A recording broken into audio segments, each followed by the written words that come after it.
Opposed? Great. Consent agenda matters. I make a motion to approve the committee of two, the consent agenda matters. Is there a second? Second. That was myself and Bethany. All in favor? Aye. Aye. Aye. Opposed? Great, thank you. Old business. Number 114 Vitale Silly Avenue. Good afternoon, members of the board. Brian DeSessa, attorney for the applicant. We're here this afternoon to review the landscape lighting. We've been before you where the house was approved, the landscape was approved. I do have Justin Willard from Mr. Ed Hollander's office to discuss the landscape lighting, which was submitted as previously, but he will walk the board through it and answer any questions you may have. I'd like to hear the concept, the lighting, Kelvin scale, all this good stuff, how you're shielding possibly the neighbors from light intrusion. We'd like to hear what's going on with this lighting design. Yes. Can I share my screen? Please. Yes.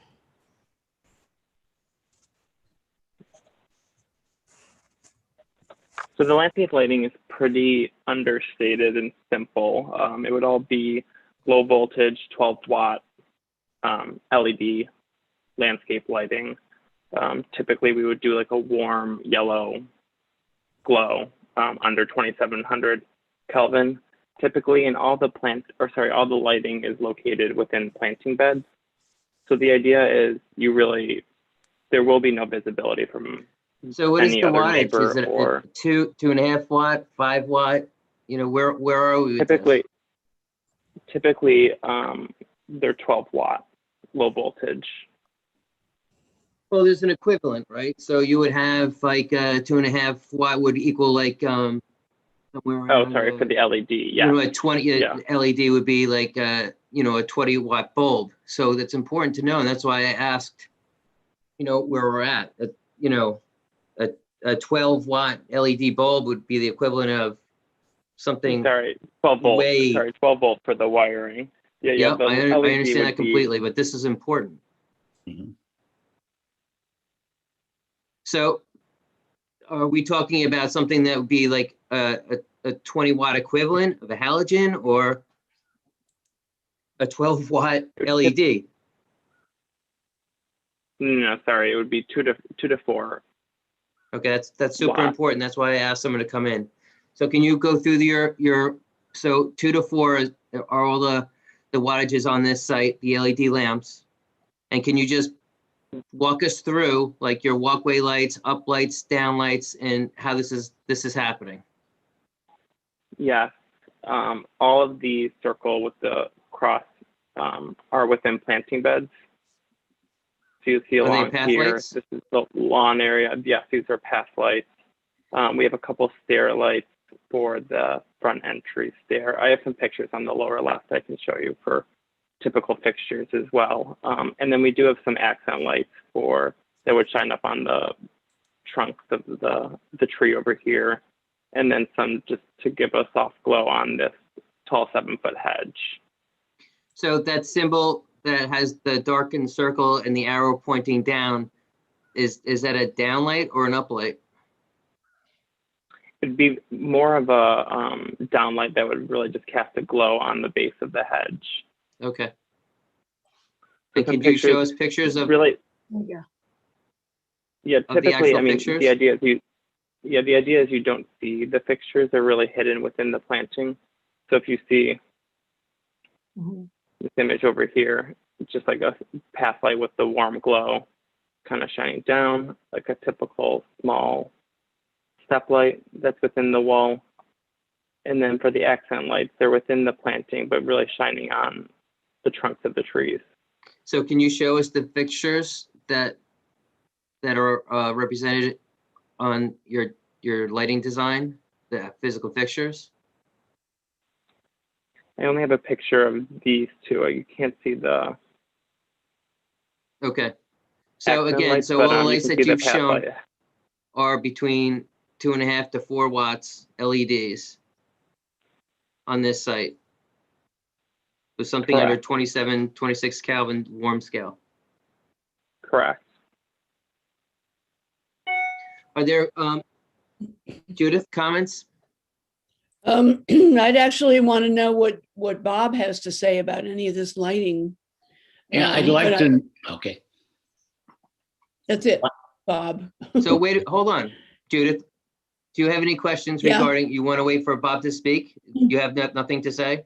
Well, I'm assuming that most of these lights go down except the ones that are shining up on the tree trunks to pick them out at night, and I don't know how bright that would be. So I would like to know what anybody else makes of all this. So a 20 watt bulb is pretty, on the halogen size, is pretty normal. It's a very subdued light. It's an Mhm. ambient light, like the presenter was saying. Yeah. And then on the plans, the darkened circle with the arrow pointing down are the downlights, Mhm. if I'm not Good. mistaken. And then Okay. the circle with the cross in it that's open are all path lights, what he's depicting in the photo to the Mhm. left.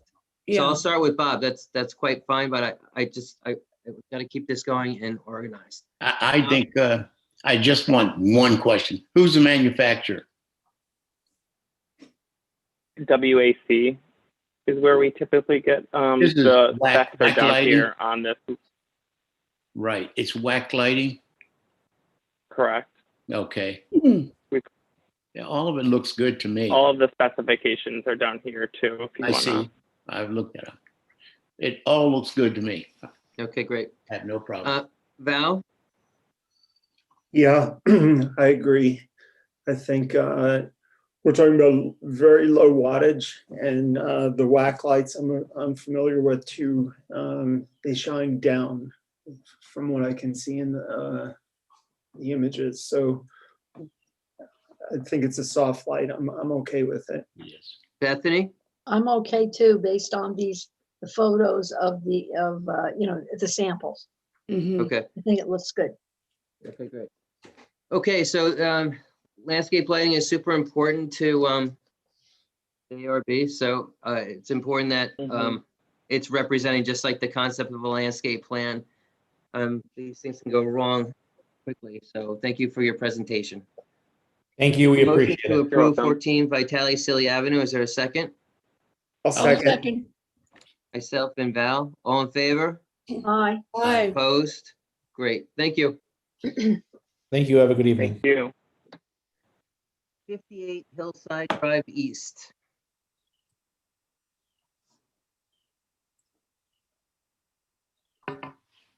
We'll second call that. Hi, She's on. I'm here. I am. Okay, 58 Hillside Drive East.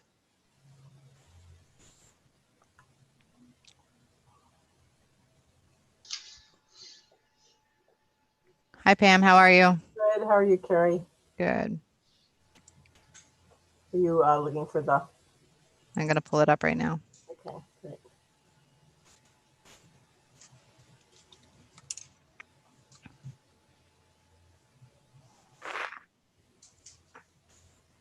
I would do the landscape plan first, I think. Okay.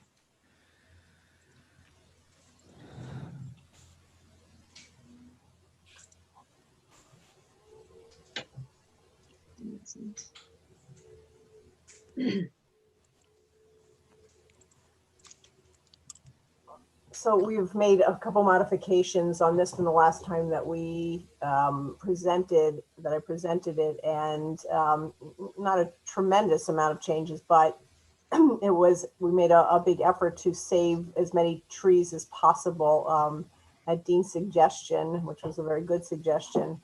And I modified the contours so that there would be no need for retaining walls at the property line, that it would meet up with the neighbor's property. And I added elevations and condensed the stair to one stream of steps instead of separated. And therefore we were able to save the that big oak tree at the top, and then the oak tree that's down on the lower right. I put a little retaining wall around, a ring, so that we could keep the roots safe on that tree. And all the other trees are okay. There's no change in grade, so we're good there. And I believe those are the only additions from the last presentation.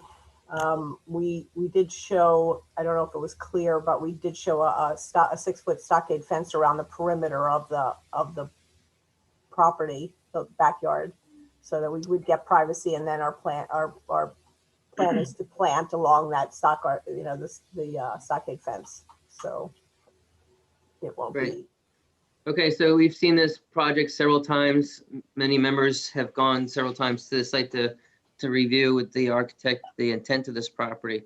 And I think she's done a great job. So I'll start with Val. Val, do you have anything to add? No, really nice improvements, and I agree with what you said. Bethany? Also agree. Bob? I agree. Judith? I agree. Yay. Who will make the motion to approve 58 Hillside Drive East as presented? I'll make that motion. I'll second. That's Bethany and Judith. All in favor? Aye. Opposed? Thank you very much. Thank you. 3 Brandywine Drive. That's Bonnie.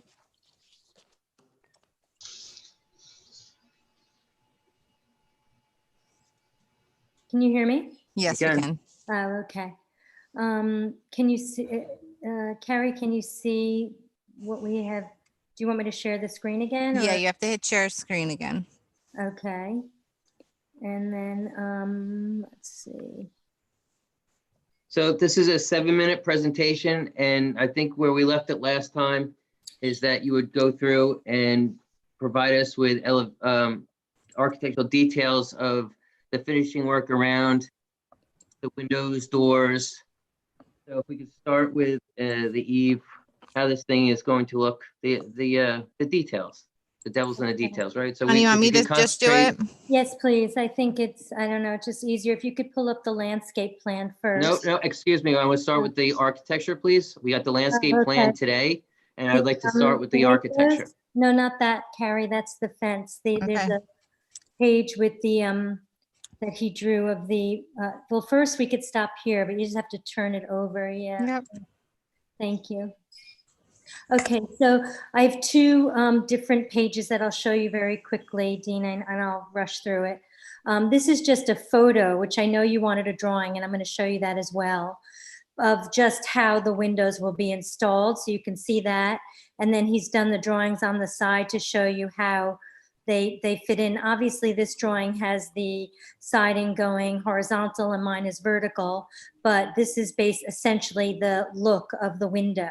Can you go to the next Carrie, drawing? can you pan through the details?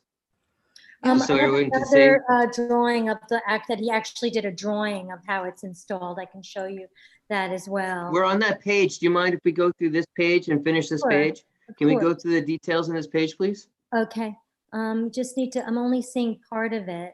Yep. Okay. I can't, you need to make it bigger if you can, Carrie. Can you like zoom in a little or? Okay, so here it shows just has the jamb, how the jamb is going to be designed, the windowsill, the door head, and the jamb detail, just how it's all installed. But on his drawing, it shows you the visual of how it's going to look from the exterior of the house. This is more the engineering of how it's going to be installed and put into the structure. Okay, can we go to the next page, please? There's a drawing there that says window drawing. There it is. Okay, so this is his drawing to show you how it's flush. So basically the window will be flush with the siding. There's no frame or anything. It's just the window frame as it exists. And it'll just be sitting inside flush with the actual shiplap siding. And the same thing for the front door and the sliding doors. Great. So I would like to go through all the the architectural details that we needed to flesh out. Are Right. there other ones that you would like to discuss tonight? Well, those were the ones that you wanted me to show you, was the windows and the doors and how they were gonna look on the house. Okay. The so other just ones for were on the review, could you go plan. through the elevations of this house? And then I'll go through the board and ask if they have comments. Okay, and I also had a new landscape plan drawn for you. That we got to the 2 days there, so we'll have a couple comments on that, but I'm not talking about that right now. Can we go to the Okay. elevations, please? Do you have that, Carrie? Did you send that I today? have the lighting as well. She did a whole lighting schedule. This is not the elevations. This is that's the landscape. These are that's upside down. Okay, hold on. This is just the lighting. You had asked me to show you what kind of lighting was going to be installed. So I have photos of that for you as well. The elevations. You have that too, Carrie. I'm pulling it up. Thank you. Appreciate it. That's from the last time you were in front of the board, Yeah, right? there's nothing changed on the elevation page from when you looked at it last time. He just highlighted the drawings for the windows and the doors as you. So we want to see that again? You guys saw that already? Just so we saw the details, now I'd like to go to the 4 sides of the structure for the board, and then I'll ask them for comments regarding the architecture.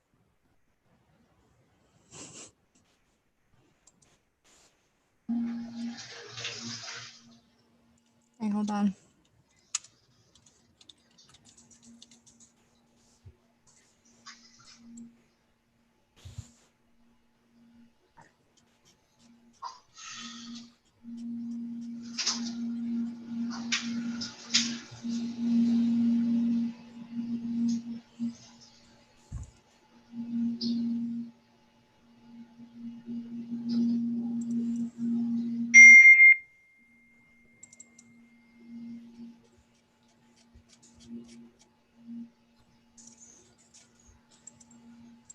It's crazy.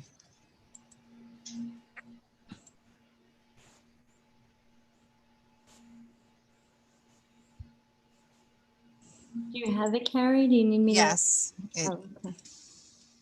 it's just in the last meeting, so I have to pull it up.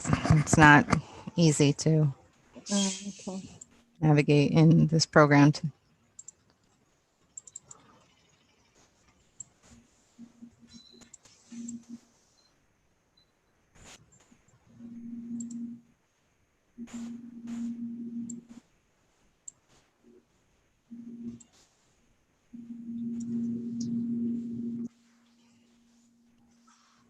You want me to send it to you again, or?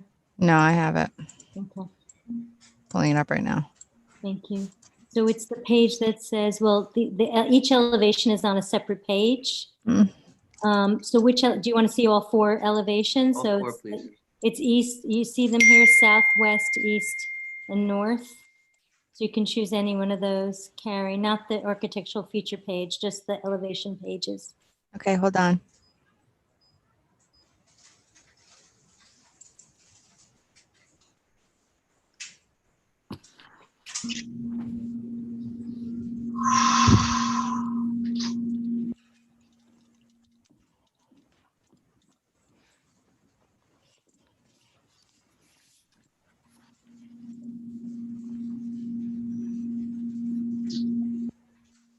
Okay.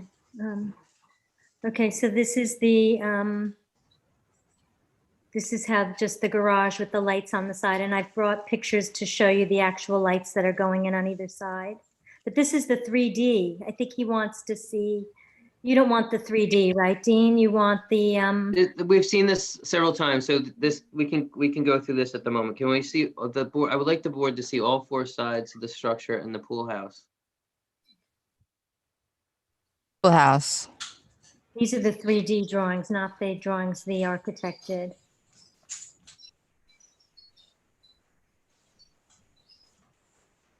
Okay. That's- Judith, comments on the architecture? I appreciate seeing those window photographs and also the diagrams of the windows. It gives me a better feeling for the whole look of the house with the windows flush to the wall, even though the it's vertical and the picture was horizontal. So I think I'm fine with the design. Bob Adams? Just got a question on the windows. Who's the manufacturer? Anderson. That's Anderson. Okay. Oh. Okay. Bethany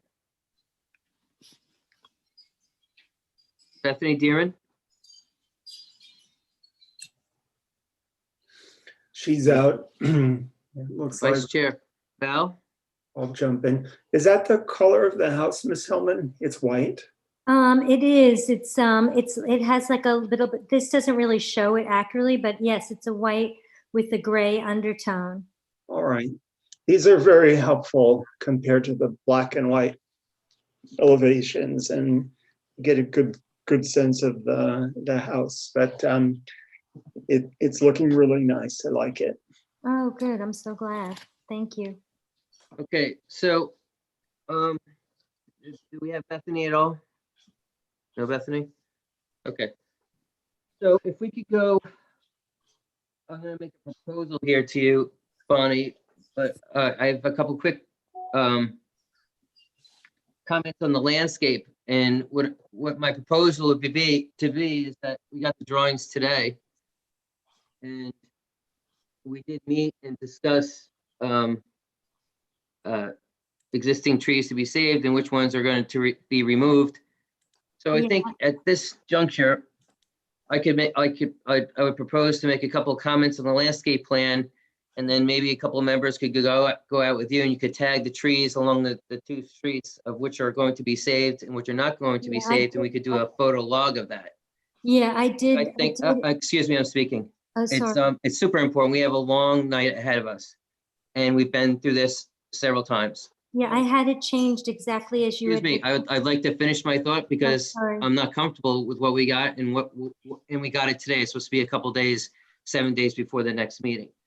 So I'm happy to propose putting forth a vote to approve the architecture, and that approval will be contingent upon an approved landscape plan, which basically is the landscape plan would show the trees along the street fronts, which are coming down and which are going to stay. Yeah. And that would be, maybe we could do this with, since it's been difficult to get this information before us, we could tag them with different color ribbon and take photos and have a photo log of what's staying, what's not staying. And we could maybe, have a couple of members or all the members walk by and have a sense of how the existing trees could help have this large house fit in with the landscape and the streetscape. Because I only see a couple trees saved. I see 4-foot lealands, 10 feet on center, and I see a proposed fence that's not screened from the street, a pool fence. Yeah, I So cannot just. excuse me, it's not clear. This is not green. something that we can, vote on. So I'm proposing to you tonight, I will ask for a couple, I don't think the plan is clear. And I think I think it's meeting you halfway, but I will ask the board for questions. But I'm willing to split up the architecture and the landscape tonight with the caveat that an approved landscape plan would allow you to go forward with building the house. So can I at least show you the changes that have been made so far? So that way I'll know how to go forward, because quite a lot of changes have been made to the landscape. We don't have, I went through it. I'm going to ask the comments. I made basically the same comments we've been making all along, which existing trees are really going to save. There's like 3. I'm not, we aren't. There's 15. I'm sorry. I'm going to table this project unless you agree with, I'm meeting you halfway. We can make a vote on the architecture, and then we can meet on site and talk about the existing trees, because the plantings that you have are very small, and it's important that this house, this large structure, is couched in with the streetscape and the landscape. No, I understand. I'm asking if will you go with that, or else we're gonna go to a table. I mean, I guess I have no choice, so yes. I just was really excited about showing you all the work that went into this and all the. There's a lot of work, but there's a lot of stuff that's missing. And, you know, we're asking you for just a minimal landscape. You talked about budget and whatever, but you have the budget which exists on site already. You have mitigating trees that would help couch in this structure. And hiding that fence is super important from Horizon Drive. Okay. I'm so- going to the board to ask them for quick responses or feelings towards your landscape, and then I think we need to meet on site. Okay. Bob Adams. I think we should meet on site. Not clear under landscaping. Judith? I agree with Bob. I would have to see it, and I would definitely want to know how many trees can be saved, and I hope very many. Val Florio? Yeah, I think any trees, significant trees, if they can be salvaged and identified and put on a plan, that's a nice approach. Bethany Dearman? Okay, so what I'm going to do is I'm going to go for a vote to approve 3 Brandywine, the architecture only, and it's contingent upon having an approved landscape plan before a building permit can be offered. So Bonnie, this is like the last yard here. We just have to meet, tag these things, take a photograph, and if you can take care of that, the pool fence from the street side, so people are not looking at evergreens pressed against a 1-by-1 pool fence. It would, it's just super important. I think this is a 10-minute review at the site, and then we can finish this up. But I'm willing to make a motion to approve the architecture contingent upon an approved landscape plan. Do I have a second? I'll second. All in favor? Aye. Aye. Okay. Opposed? Great. Thank you very much.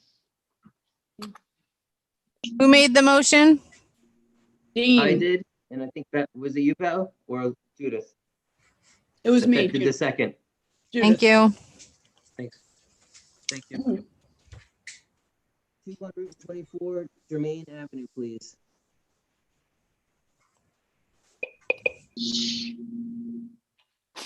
'24 Germain.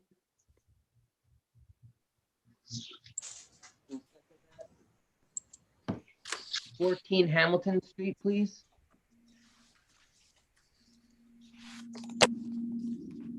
'14 Hamilton. Both these applications didn't get back to me. Okay. So I make a motion to a table 224 Germain and 14 Hamilton. Do I have a second? I'll Do I have a second. second? Yeah. That's myself and Val. All in favor? Aye. Aye. Opposed? Thank you. Aye. 286 Division Street, please. Good evening, members of the board. Alex Creeksman and Ricardo Romo Lamo with me. He's a project architect. As you may recall, we were in front of the board at the last meeting, and the board made a number of suggestions, and we have revised the application, we believe, to incorporate all of those suggestions. We've submitted 7 PDFs that we can also share on the screen if the board would like. I was just going to walk through the overview of how we think we've incorporated those suggestions, and Ricardo's here to answer any questions that you have. The first is that the board suggested that it might be better to move the house farther away. Alex, may we see a graphic on the screen, please? Sure. So we've got site one first. Okay. Hang on one second.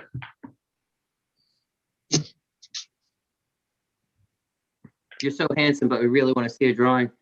You're the first to say that, Dean. So I appreciate it.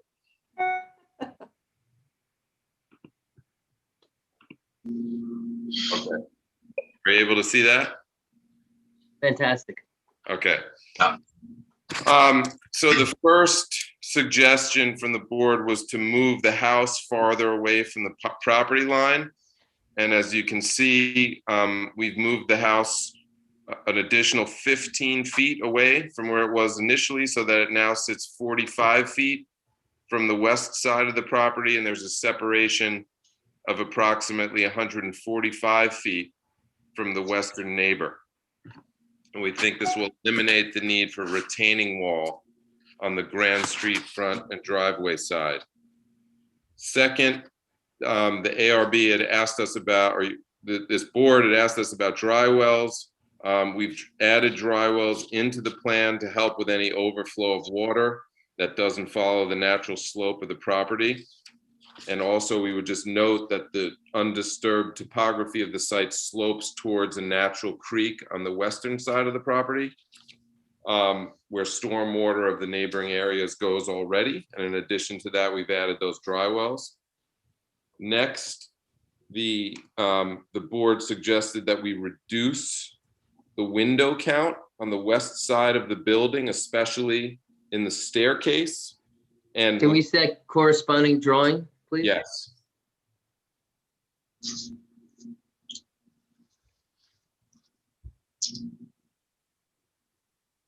Just give me a moment to pull that up.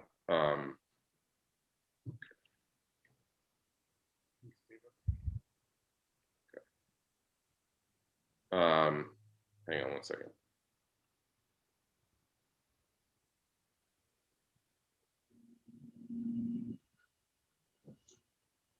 Okay, this is it, and just bear with me. We're just gonna, I'm gonna rotate that so it's easier to see. What's this one here? Yeah. Okay. So if you can see where the cursor is pointing, we have reduced the window count from 24 to 12. And we think this will make the west side appear smaller and protect the neighbors. We'd also just note that the flow of traffic faces east away from the neighbor, and the layout of the house, we think, directs the noise away from their property and towards the bus depot, as I think the board knows that that's our other neighbor. And I'm just giving the overview here. Obviously, you guys will ask whatever questions you have, but I thought I would just start with the bullet points of the changes that we've made. Perfect. Next, the ARB suggested a change to the west side stairwell and roof line so that it was more appealing, and conform to the house lines more. We've done this, and I think that's reflected in what's up on the screen now.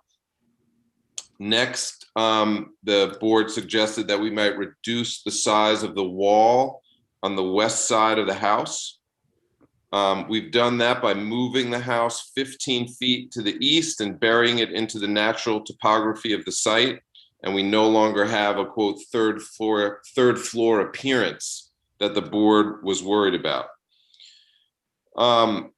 Next, some concerns were raised about the placement of the pool. And just to be clear, we're not here for an application of a certificate of appropriateness for the pool, but we were discussing the pool, and the board noted, we think correctly, some concerns about it. So we moved it. And again, this pool is just for discussion, but I think it's helpful to see what when we do plan to apply both to you and to the ZBA, because we know we still will need a variance, but it is in a different place. It's not anymore in the Division Street front yard, but because this is a corner lot, it's going to be what's considered a side yard, so we will need a variance, but a different variance, as the board is probably aware, is an easier one, so to speak.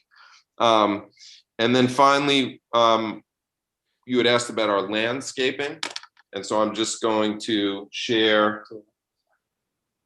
Different one, right? The old one. Okay, just bear with me a moment. I'm going to pull back up the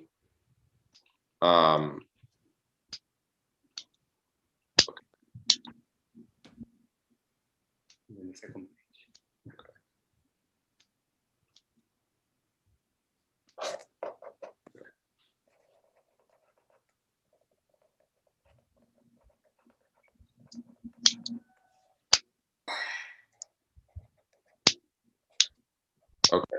And we have marked, essentially, we're retaining just about all of the older trees. There is a few non-native, smaller ones that we're proposing to remove, but we think this provides more of the landscape detail that the board had asked about. Okay, with that, thank you for that, surmising this. The outstanding issues that we asked to be addressed. Carrie, are there letters from any other neighbors that were not read into the public from the last meeting? There are 11 letters. You have received all of the letters. I did make sure I had a list of all the letters that were received, and you guys do have all of the letters that were received, and they are all in the file. Thank you. Is there someone, this is not customary, but is there someone from the public that'd like to comment? Yes.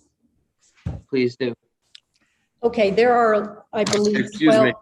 I just want to, and I don't want to interrupt you, but I just want to note my objection because I think the public hearing was closed at the last meeting. So we're going to object to that being reopened. I think you noted it's not customary, but I'll. You know, Alex, I'll, you know what, I will ask Harry what he feels, but you know, you've been before us a lot and we do ask for public just to hear, but if you have an objection, I will reach out to Harry. And Harry, do we uphold this objection? And we'll let it go. We'll let her talk and we'll keep the objection on record. Okay, please go forth. Okay, thank you. I believe there are 12 additional letters that have come in, most of them objecting to the size of this home. And I know there's another neighbor who would like to speak this evening. I'd like to speak about the trees in particular. Sorry, that's my dog. There seems to be trees that are unaccounted for on these drawings. And what's important here, as Sabina Streeter, our neighbor, wrote, we have school buses that go up and down the street several times a day, several buses. And the noise and the emissions are not inconsequential. So these very large trees that are on the property serve both as a buffer and also help with the emissions. So in your previous discussion where you talked about tagging and flagging, I think that would be exceedingly helpful on this property. And hydrangeas are deer food on Grand Street, as they are for the most homes in Sag Harbor. They just are deer food. They don't matter. So using them as screening is just a waste of money and time. Okay. So I'm really very concerned about the trees and the accountability of these trees. One tree in particular is easily 4 feet in diameter.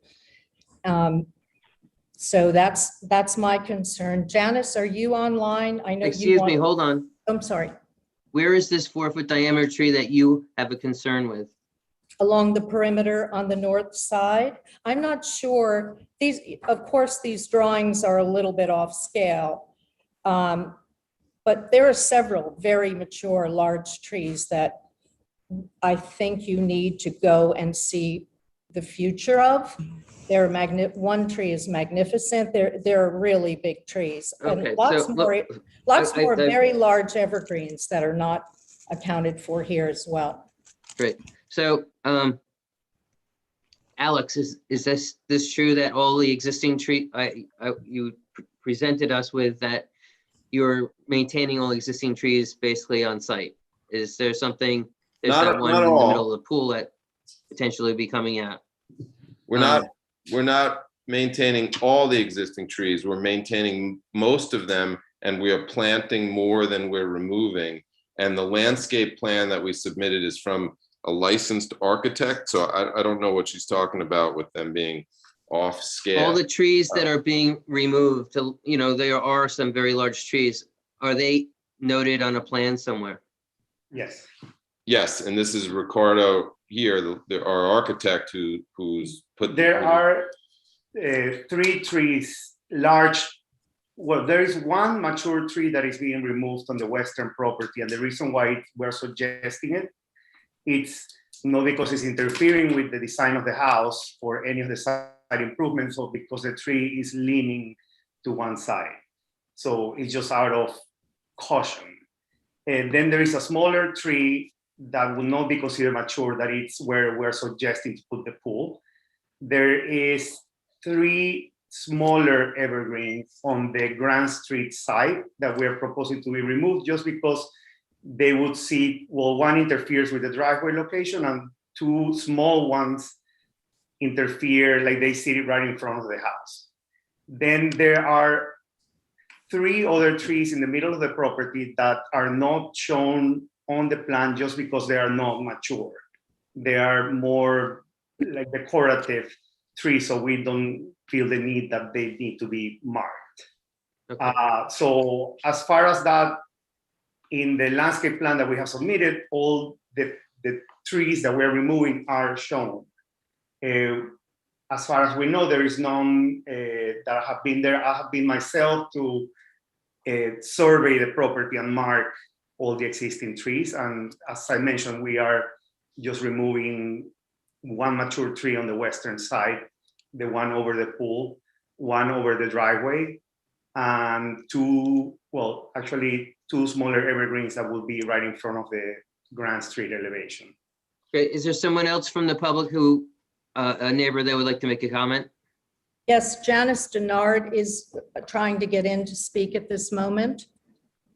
And also there, are any of the letters going to be written? Some were No, pretty they're in our file. read. Okay. Carrie, Carrie, is this person available? yes. She can't get into the meeting, Carrie. She's trying.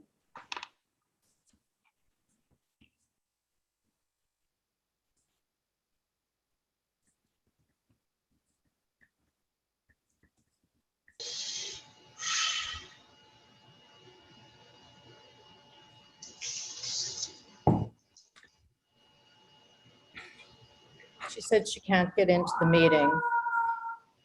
She keeps trying. Do you want her cell number? Sorry. Yeah, I'm just gonna object again. We don't think that, we think the public. can She's vote in, for it. she's in. Okay. Janice, Janice, can you please let us know your Trying concerns? to unmute, start video. Hi, sorry, it was a long time that I took to get in here, but now I'm here. Boy, look like I have. And your name is, please? My name is Janice Dono, and my husband and I live at 307 Division Street, between Grand and Harrison Street. And I don't see anybody else. Oh, he's right here. But if you want me just to speak for myself, I can certainly do that and then give him the phone. And we are quite concerned about the size of this house that is being built a half a block from our house. And I had written a letter to that effect a few weeks ago. And we think it's completely, I think it's completely out of character to the neighborhood and to the street.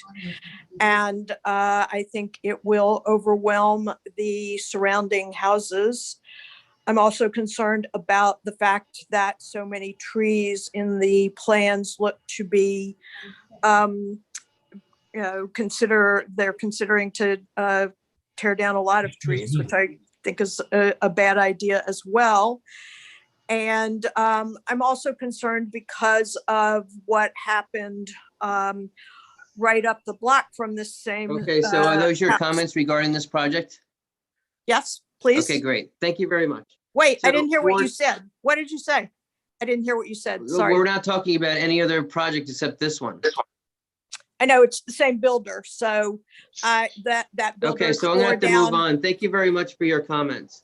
Why can't I say that builder tore down a historical house with no No, permit? but we're not discussing it. I'm sorry. We're talking about this project in particular. If you have anything else to say regarding this project, you can say what you've said already.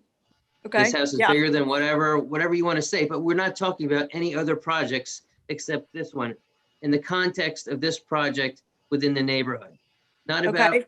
someone who, There's used, also a very long retaining wall that seems out of character for the neighborhood as well. So I would say those are my main concerns. Thank you.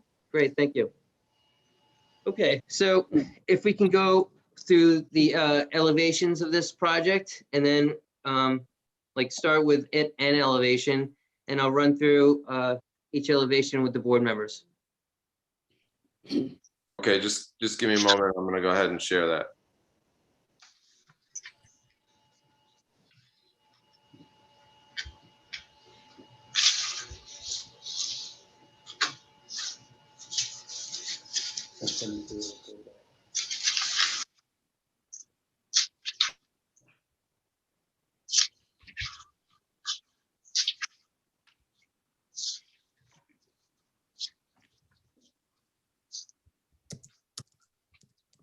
Okay. Judith, what do you think about the changes that they've made on this west elevation? Well, I think it's a huge improvement. The fact that there are fewer windows and that it no longer looks like a 3-story building because of the way they were able to nestle it into the ground a little bit better. It's a huge improvement over What is the what square it footage was. of, just for the record, what is the proposed square footage of this new structure? It remains the same. It's 2,111 on the ground floor, and I believe 1,679 on the top floor. So it's 3,890, 3,890 square feet. Bethany Dearman, do you have comments? Guess we lost her. Dean, she's having trouble. I think she may be coming down to the village office to log in. Okay, great. Bob, do you have comments? My comment is I see they put the dry wells in that we requested. Yeah, I mean, that's an engineering issue, but it was something that was blatant and that we thought that should materialize on a plan somewhere. Right. Val Florio. I do have comments. I think of all the elevations on this house, this one appeared to, I think, have the most busyness in terms of the amount of glass and also the exposure of the foundation and proximity to the neighbor. And in moving the house, I think they've made it a little bit more neighbor friendly, if you will, but also the glass too. I think they've really settled down the look of the building. I can't quite tell, but it appears that the entry is less modern. And as it presents itself, we'll look at the next elevation, but this is a very welcome improvement to what they first came with. Great. Yes, back to the other facade, the one the previous one, the west side. I think there's a huge improvement. It's not as busy. Working with the grade is a huge plus for me. You're just fighting the site, which resulted in over-exaggerated retaining walls, loss of plant material, and so forth. The quick question about taking the suggestion and relocating the house, that west corner where the grade dives down into the west northern corner, if you will that be all grass, or are you going to leave it native? How are you going to address that? I mean, the idea is to just leave it native, like us undisturbed the way it is now. Great, that's important. Yeah. Great. Okay, can we get to the next elevation, please?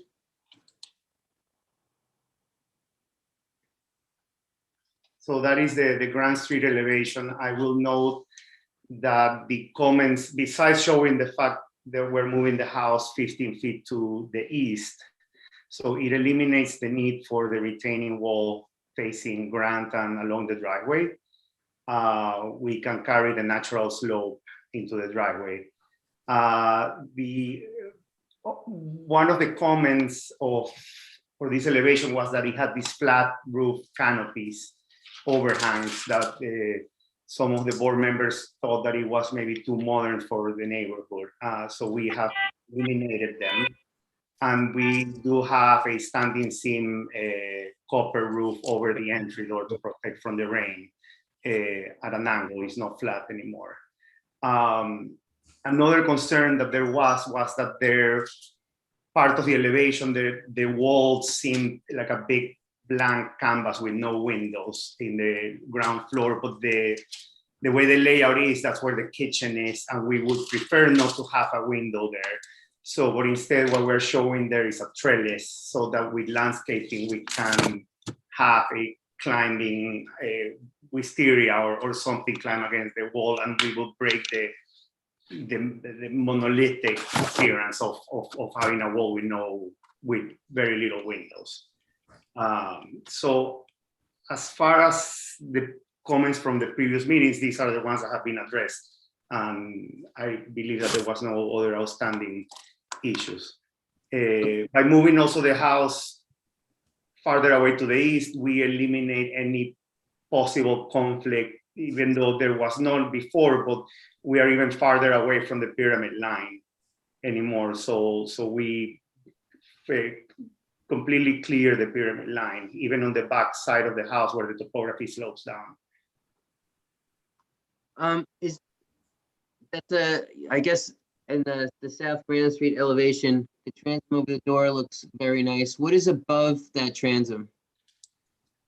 What is above the transom? Oh, so that is the standing seam copper roof.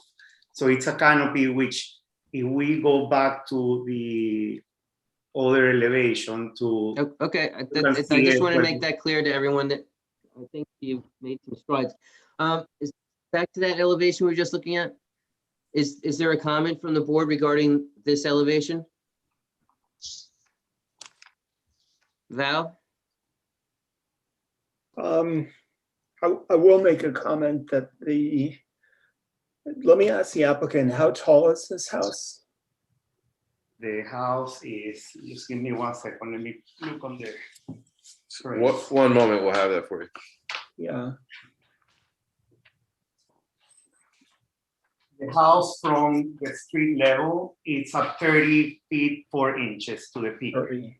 Yeah. From the ground, which is taken at elevation 50.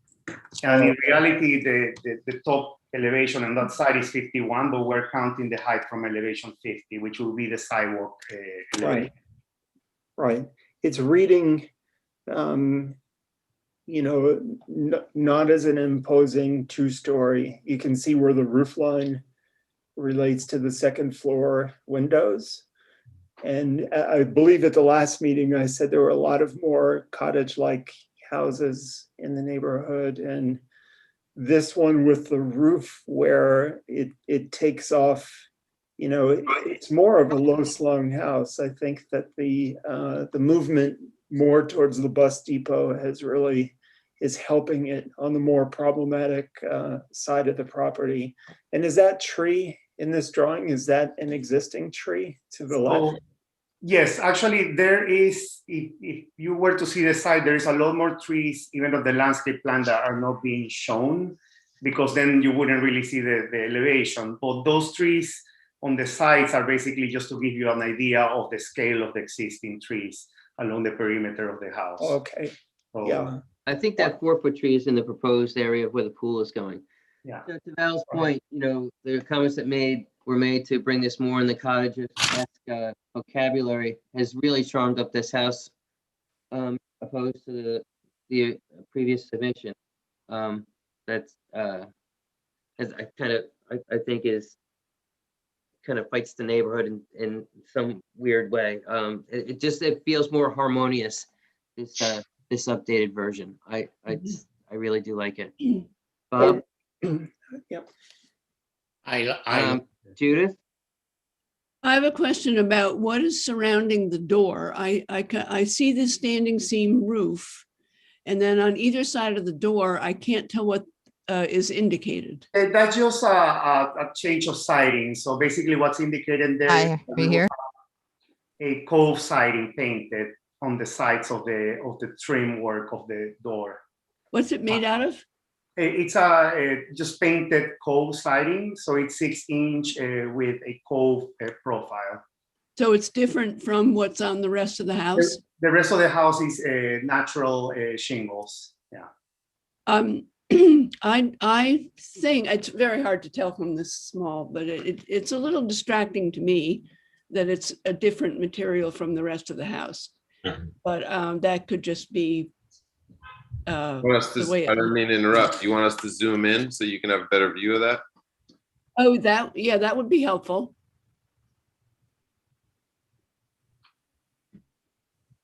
That's what she's doing right there. Is that, Oh. I can probably go, hold on.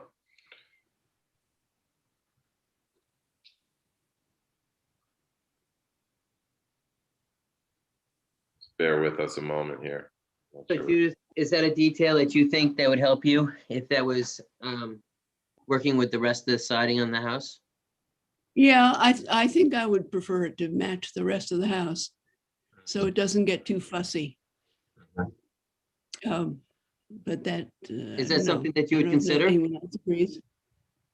Yeah. We would be willing to just change and do white cedar shingles like the rest of the house. Okay, can we see the next elevation? Yeah, just one moment, Dean. I'm just gonna go back to the different size. That's the right one. Yes. Right there. Okay, that's the third elevation. So on this elevation, there was the comment from that applied to the previous elevation about the flat overhang awnings that has been eliminated. And the other comment that there was to that those sliding glass panels, they seem too contemporary. So what we have is that we have updated the profiling of the windows to be more traditional and flow better with the rest of the house. Besides that, that was the only thing that was requested. What you're seeing also on the elevation is the new location of the pool with the pool house. So that's kind of what you see on the right side of the drawing. You'll see a lot more going on than before. It works much better with the site. It's a huge plus, huge improvement. Judith? Judith? These are both labeled updated, but I assume the top one is the updated one. Yes. Okay. Yeah. Yes. Huge improvement. Bob, we're back to that cottage style that's kind of charming this up and bringing it out of that. Yes. Quasi-modern something. This does work in this neighborhood. Bob, comments? Well, I'll have no comment. I still think it's close to that 4,000 square foot limit that holds the house itself. It's going to be down to 3890. Is that correct? Yes, 3889 to be exact. 3889. Okay. Okay. Val, do you have comments about this elevation? I do. Is that a chimney to the right? Next to, you have two chimneys on this? Is that a chimney there? Yes. Okay. I was wondering architecturally if it should be raised a little bit taller. Maybe it's the way the drawing reads, but it just, on the head-on view, it looks a little bit like it was cut off too short, like it could be just a little bit taller. And generally the detail, I think, important not to confuse a house in the historic district with something historic, it's brand new, but you've driven this in a direction that I think is more harmonious.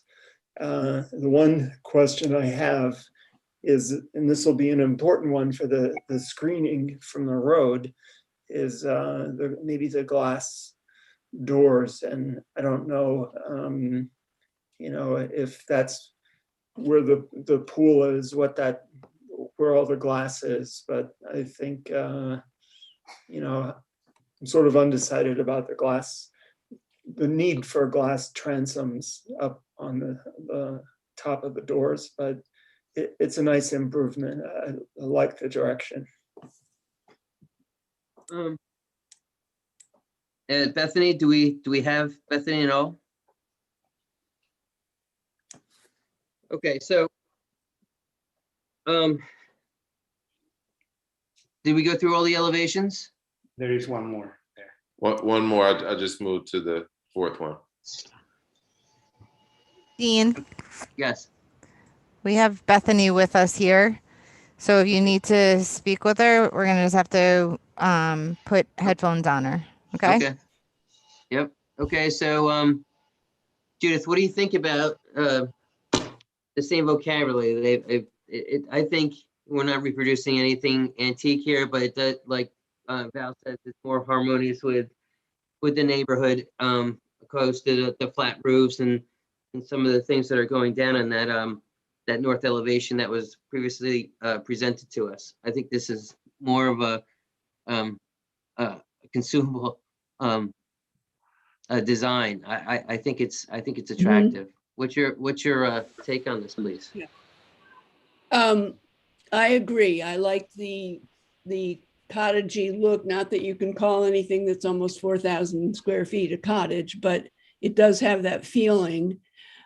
Speaking of that, one of the letters that came in said if our board is not able to stop a 4,000-foot house being built in the historic district, then who can? And I don't know the answer. It seems to me we would have to ask the mayor and the board of trustees to write a new law. And I'm just wondering what the answer to that question is. What can be done to, in the future, maybe limit the size of houses that may be built in the historic district? Yeah, you said it. They would have to relook the trustees and the mayor would have to look at the zoning code and Okay. work on that. There's a band with there for sizes of houses, and it is what it is. Yeah. It's our So that's purview. what- We ask that's for what someone should do neighboring once. Yeah.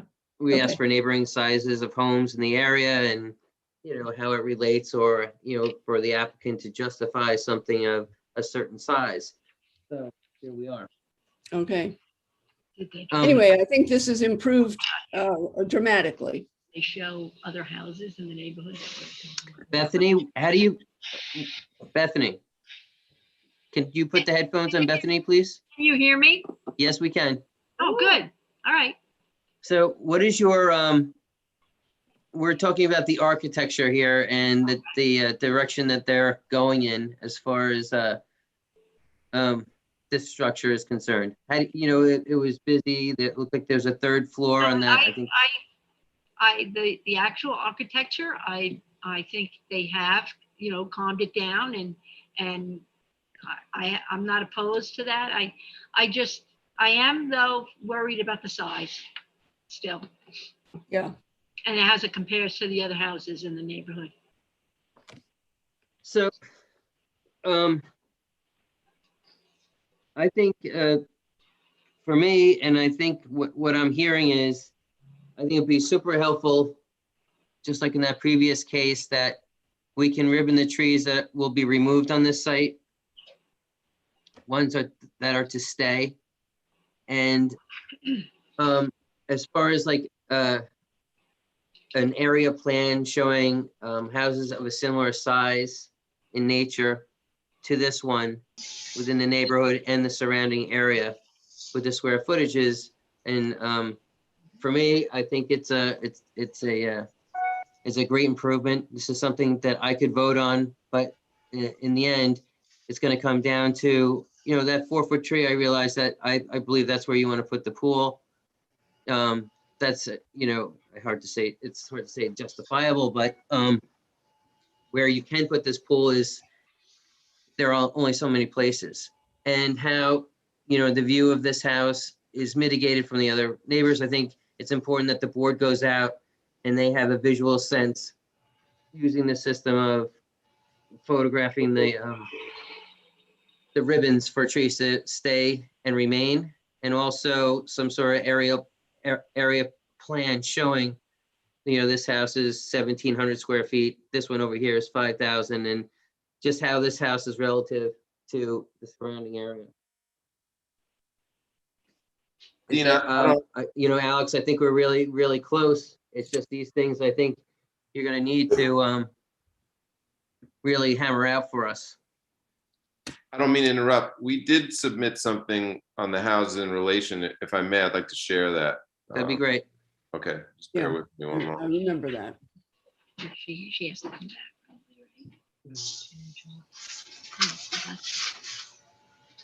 She's coming back. This is it? Yeah. Food landscape. Oh, no? She didn't do the thing where she was really silly lady. And this guy's done right. Just bear with me a moment. We're just opening up.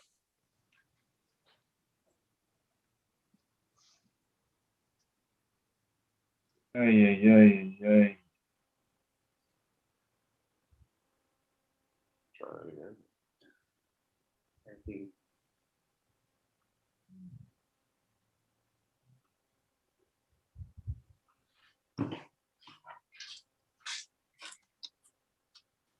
there.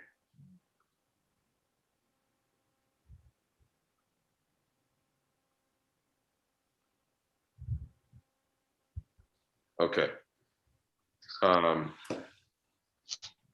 Thanks, Roland, but we've done a neighboring properties comparison here, showing other lots with their square footage and their percentage of the GFA. We've got 274 Division Street. It's 4,000 square feet, 135% of the GFA. 268 Madison, 5,000 square feet, 78% of the GFA. 12 Harrison, 4,500 square feet, 157%. 26 Harrison, 4,000 square feet, 66%. 56 Harrison, 2,800 square feet, 97%. 61 Harrison, 4,700 square feet, 171%. 69 Harrison, 3,000 square feet, 119%. And 56 Grand Street, 4,000 square feet, 97%. And you can see those on the map in the center together with the project address. So, again, I think that it sounds pretty favorable as far as the upgrades and the architecture going in the direction that we were hoping we were going to go in. I think it's really important that the board goes this, if you could, you know, label the trees out there that are going to be saved and to be removed, and that the board itself goes out for one more look at the landscape plan and how this house is situated and how it would impact the neighboring properties. I think you're there, Alex. I think it's really important that as a board that we go out and give it one more shot. We have quite a few letters in there. As far as I'm concerned, I think you've done a lot of the things that we've asked. This is, I think it's an aesthetic house. I think I like the house. And I just think it's really important how that house fits in its neighborhood and in size and volume. And I think it's one more trip to the site. Okay, so just so for our checklist, we're gonna label the trees as you indicated. You know, what else can we do to, you know, position this for a vote at the next meeting? I think it's 2 more weeks for the board to give this some thorough thought. I think the the problems were here and the things that were raised was how this fits in size-wise, volume-wise with the surrounding area and what trees are coming down. It seems to be, some people think you're leveling it. Some people are thinking, you know, this 4-foot tree, where is that? We should know where that is. So I believe it's in the pool. It's a justifiable removal in my mind's eye, but I think we need to make this all rock solid, and I think the board just needs to go out. We need just do our due diligence and go out one more time. May I say one more thing? Yes, please. Okay, I just want to object to the comparable properties that have been shown to be large in the neighborhood. As I read in my letter last time, the very close neighboring properties are much considerably, dramatically smaller. It's 5 times the size of the house next door. All the properties on Grand Street between Grand and Division are less than 2,000 square feet. This is on a hill, so it will have an illusion, the top of the hill, of being even more towering. Okay, thank you. Thank Thank you. you for your comments. Thank This you. is not a public hearing. I Yep, stretched got it. the limit. We have 12 letters in there and I'm tasking the board to make one more trip, look at the file, and that's the only way forward. I appreciate it. Thank you. And Dean, can I just ask, you know, I noted my objection before, but I would respectfully ask the board to confirm that the public hearing is definitely closed now. And, you know, having more people calling in and calling their friends, it's just not appropriate. And so I respectfully ask that we confirm that the public hearing is now closed. Public hearing is opposed, but you know, we're all neighbors and there is some concern. And I think it's incumbent upon us to just, as a board, to go out and just give it one more look. Yeah, you heard the comments. I think it sounds favorable, but you know, labeling those trees, are people walking down and taking a closer look at the volumes and things like that? We just have to do our due diligence, and I think we can move forward up or down next time. Yeah, and we're not objecting that. We're going to do exactly what you asked us. You know, we came here today to tell you how we're trying to do everything you asked for. So we will mark those as indicated. Beautiful. I make a motion to table 286 Division Street. I second that motion. It's myself and Bob. All in favor? Aye. Aye. Opposed. Thank you. And for the record, our next meeting is July 8th. Thank you. Thank you. 4 Wildwood Drive. Please.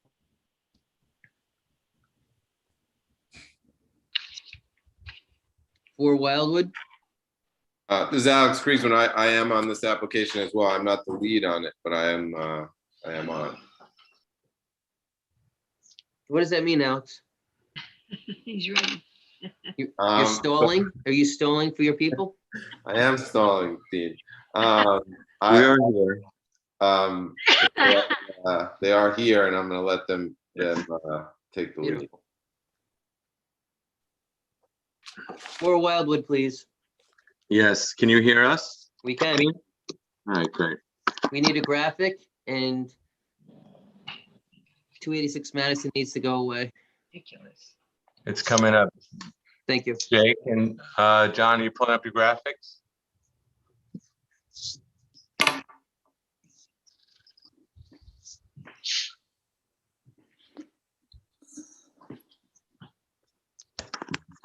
I don't think they can share anything until. I think Alex has to stop sharing. Thank you, Alex.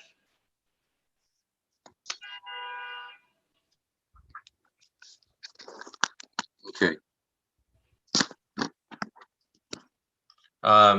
Jake's, John, do you have the graphic that you can put up?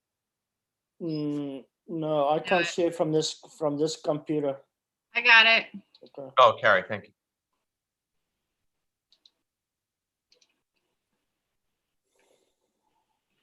Okay, so basically we made comments at the last meeting. Can you just, we've been through this a lot, so we pretty much know the lay of the land, if you will. Sorry. Yeah. Can you just please brief us on the changes? Jake, do you have the exact thing that the board had asked for? There you go. Okay. And just walk them through it if you'd be so kind.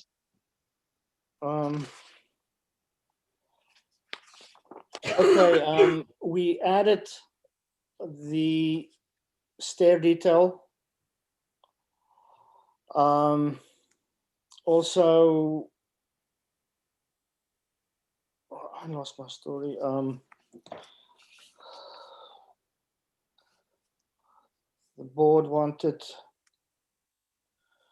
just a detail for the top. On the top there, we have the retaining wall detail. Yeah, in the front, yeah. In the front, So basically, when you're driving down Brandywine, Yes. I can't speak, Ricky.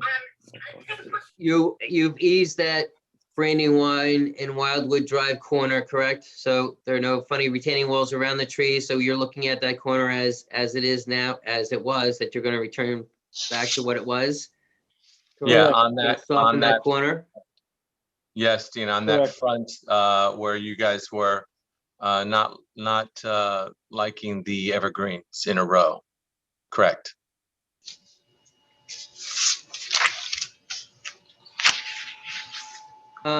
So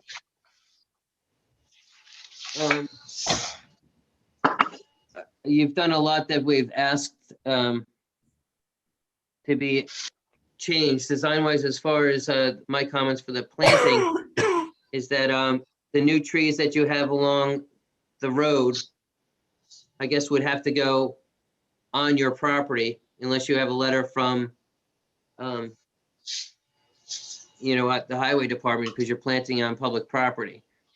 That's an issue. And then the privet hedge, you have 3 feet on center, which will never hide the retaining wall.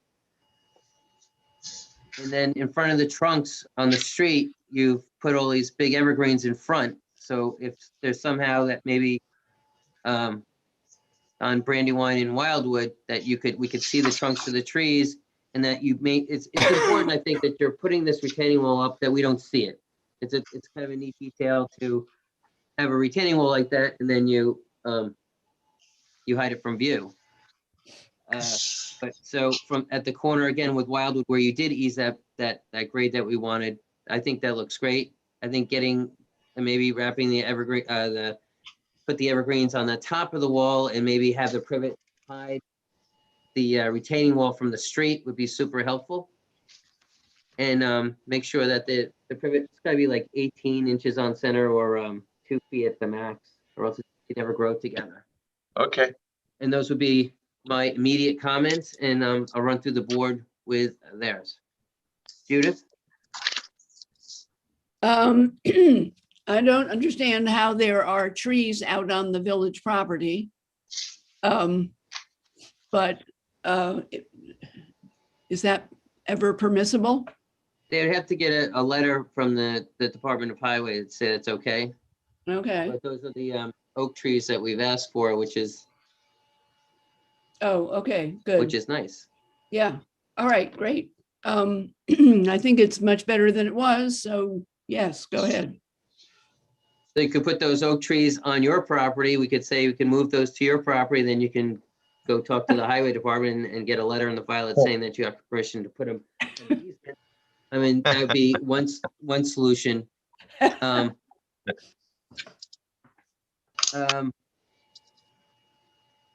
Bethany Dearman, Yes, can you hear me, Bud? we can. Yes, okay, good. I agree with what you've stated, Dean, about the wall. I do like the way, even though it hasn't quite, it didn't cover up the wall yet or whatever, but I like the way it's been broken up.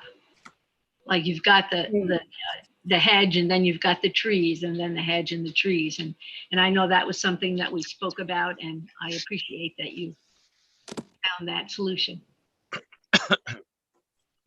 Val Florio? Yeah, I agree with that. The installation just looked very contrived. And this is a lot more organic, and it just feels a lot better on paper. It's compatible with actually what's on the street. Robert, oh, he has to abstain from any comment. And Judith, did you comment? Yeah, I already did. I like, as Bethany said, I like the way it's broken up. So how do we go forward? Do you guys come back with an updated plan? Yes, we will do that. We're happy So to the do that. retaining wall, we don't want to see from the street. Those oak trees are gorgeous. So, you know, having those green giants or whatever, it could be fun to have them on top of the wall. And you have the privet, I'm talking about the corner of Wildwood Drive and Brandywine Drive. We really don't want to see the retaining wall. If you could see those islands, you know, whatever that is, whatever that plant is that covers that retaining wall would be great. But I think it's conflicting to put those evergreens in front of those wonderful oak trees, which represent, you know, the neighborhood that you live in. And those are my major comments. The spacing in the privet, hiding the wall, and hopefully maybe exposing that corner. That's, I think, super important, but that's all I have. Okay. Do you want to come back, or you know, take those trees out and add a privet hedge? Move the trees along Brandywine onto your property, subject to a letter from the Department of Highways that you can have permission to put those trees on village property, which I can't speak for them, but it looks like a pretty good idea to me. Okay, we'll do that. Great, Dean. So what does that mean, Dean? Does that mean we should go ahead? We can go ahead then? So what I could do is I can make these comments that we agreed to today on a plan, and then, you know, you can't put anything on village property without permission from the highway department. So I'll No, say. we'll wait on those- that portion, yeah. So those trees would have to be 3 feet in on the property line. I think it works the way you have it. But I'll give you an approval contingent upon the fact that you get the okay to put the trees where you have them. Other than that, they would have to go 3 feet in off the property line. And then the evergreens in front of the oak trees on Wildwood and Brandywine would come out, maybe put them on top of the wall, and you would wrap your privet hedge or Rica, whatever. Yeah. What Fair is, enough. I think that'll look very handsome, yeah. okay, so we'll do that. So do I have a motion to approve the changes on this plan discussed? I'll make that motion. Is there a second? I'll second. All in favor? Aye. Aye. Aye. Opposed? Great, thank you very much. Thank you. Thank you, guys. Okay, 40 Lincoln Development. Dean, that's going to be adjourned. Here. I know what you want. No, that's exactly what. I make the motion to adjourn 40 Lincoln Development. I'll second. This is my. All in favor? Aye, so that's myself and Aye. Bethany. No. The next one is 3 Madison Street, please. How you doing, bud? 3 Madison. All right. Hang on a second. How much did I miss? Not a 3 lot. Madison Street. Oh, it's just 3 Madison. What? Here's something I don't understand. hang on. Please mute yourself. Is there a person from 3 Madison present? Second, call that one. Dean, that's the one that you wanted the board to see. You looked at it as a 2-person committee. Do you want to? Can you bring that up for us then? Yeah, let's do that. Oh, no, it's not the fence, right? It's the. In short, if the 2-person committee can't come to a positive vote on something, it gets thrown back to the main board, and here we are.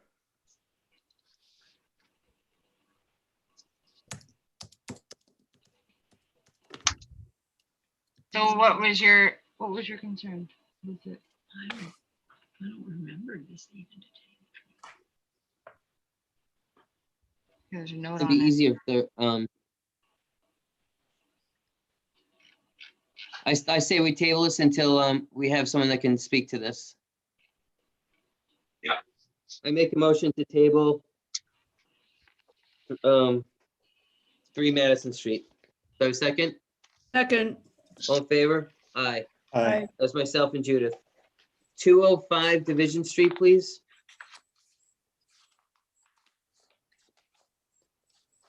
John is here for that.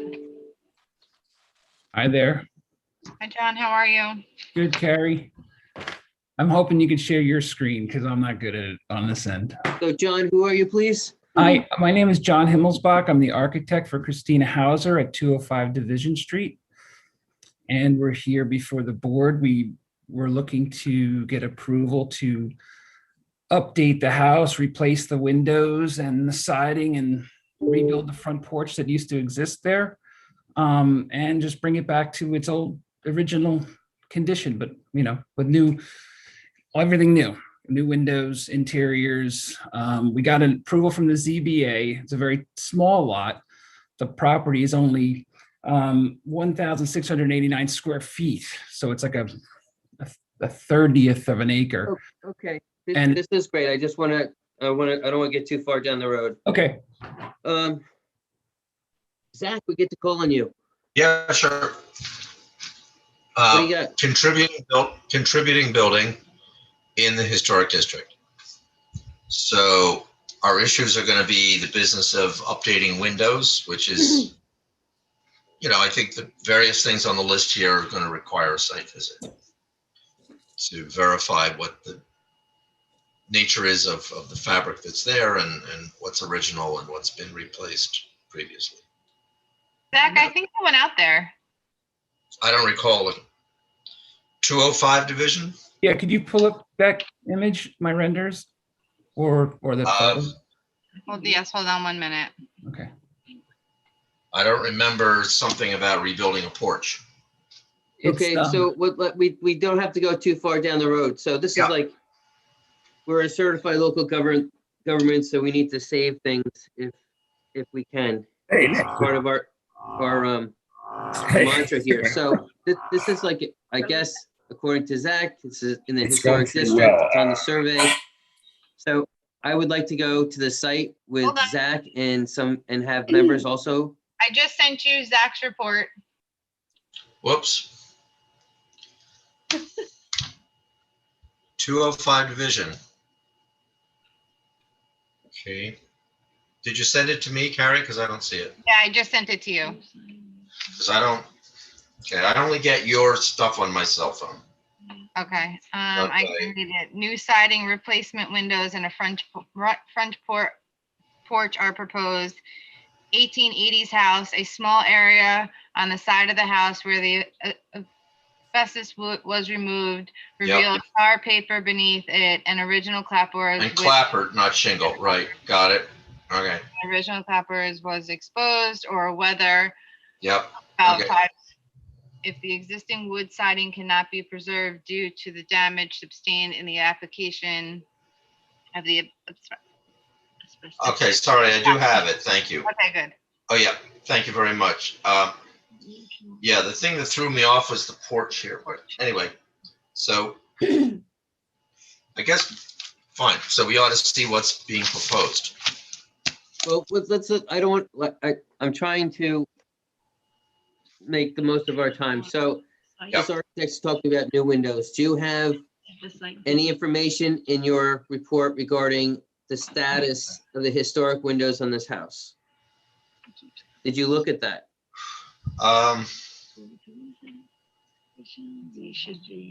Just checking it now.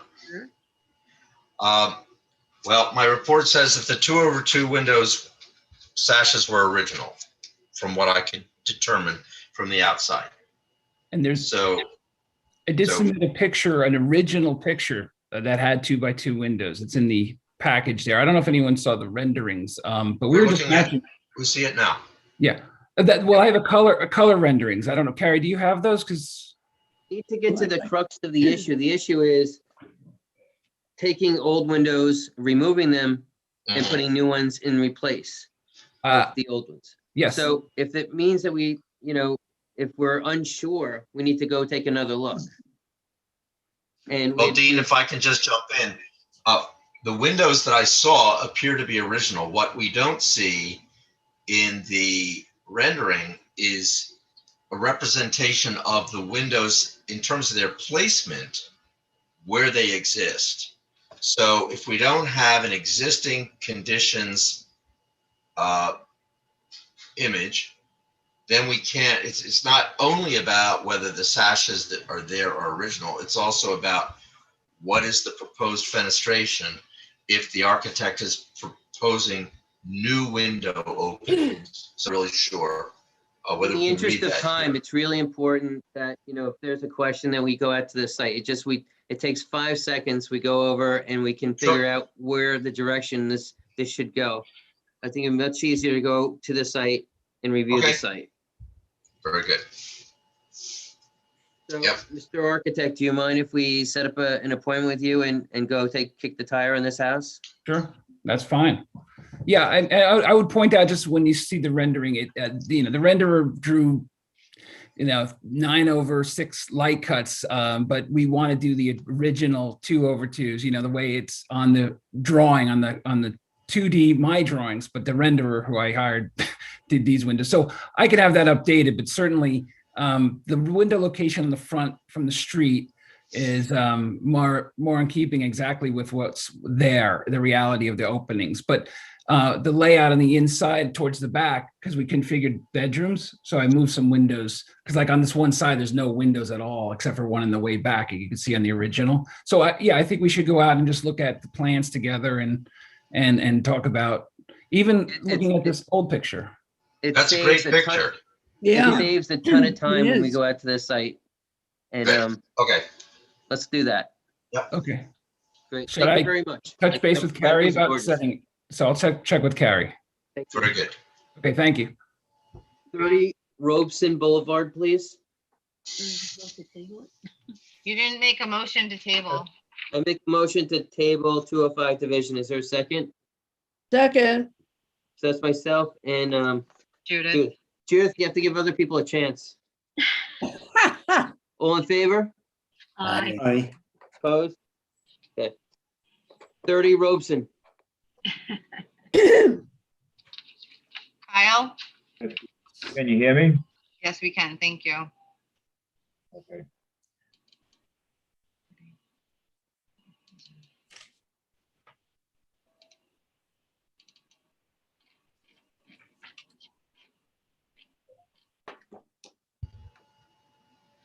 Let me know where you want me to start. Yeah, that's good. What do you want? You want me to give like a little presentation, Dean? Yes, if you could state your name for the record and you can start with the 4 elevations, that would be great, and walk us through.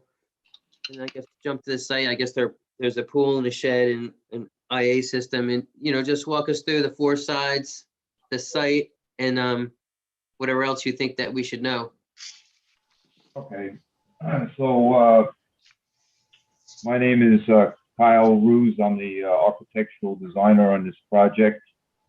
Carrie, you're going to have to go down a couple pages to the elevations. Okay. Yep. Tell me when to One stop. more page. Yep. Keep going.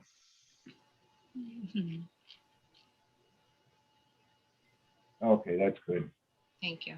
Okay, so the elevations, well, basically what the project is we have an existing small 2-story house, and we're proposing to put an addition on it, a 1-story addition that would have a garage underneath. The property is sloped so that the garage would be at the basement level, but it would be at ground level. And the garage is roughly about 588 square feet. The first floor addition is also 588 square feet. In these elevations here, you can see the new structure mimics the old structure as far as the type of siding, the type of corner boards, type of roofing, the little roof detail there that you see on the elevation matches the existing roof detail that's on the existing structure. The house right now is roughly about 1,335 square feet. We're only adding about less than 50% to the house.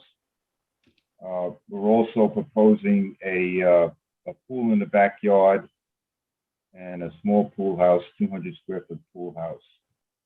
Do you have an elevation of the pool house? Yeah. Okay, Carrie. So you got to go up one page. Okay, we'll go one more. Okay, there's the pool house right there. A simple hip roof, sliding doors in the front of it, side door, and an outdoor shower attached to the rear. And what are the apparent materials on the main house? Okay, so the main house, starting with the roof, is an asphalt shingle, and we're going to match that with an architectural asphalt shingle. The siding is a T111. That's actually there's two different types of siding. One is a T111 that's primed and painted, and then there's a smooth plywood that's like a T111 but without the grooves, and that kind of highlights the windows, which we're duplicating on the new structure. I also have photos of the existing house. I could show you closely what we're duplicating there if you want to see That would be great, please. Yeah, Carrie, do you have the other file, the one that's the photo file?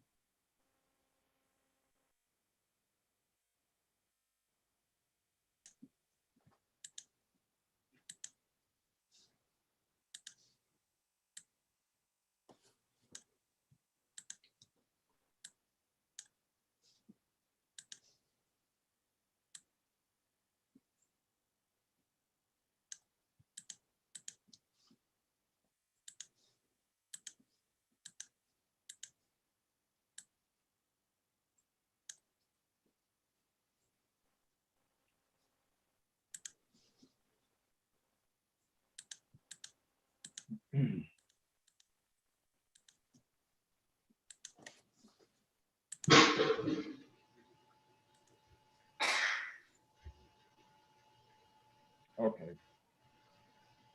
So this is views of the house. I don't know if Carrie, you can blow those up a little bit. Thank you. Okay. So this view here is where the garage and first floor addition is going to be situated. So it's going to be coming out into the actual driveway area that's already existing there. Okay, yeah, go to the next picture. Actually, go one more, Carrie. Oh, yeah, one more after that one. Okay, that's good, thank you. So here is the existing structure. You can see that it has the siding on it, and at the windows they have the smooth type of T111. So we're gonna mimic or match that with the new structure. And we're gonna also match that with the with both the pool house and the shed.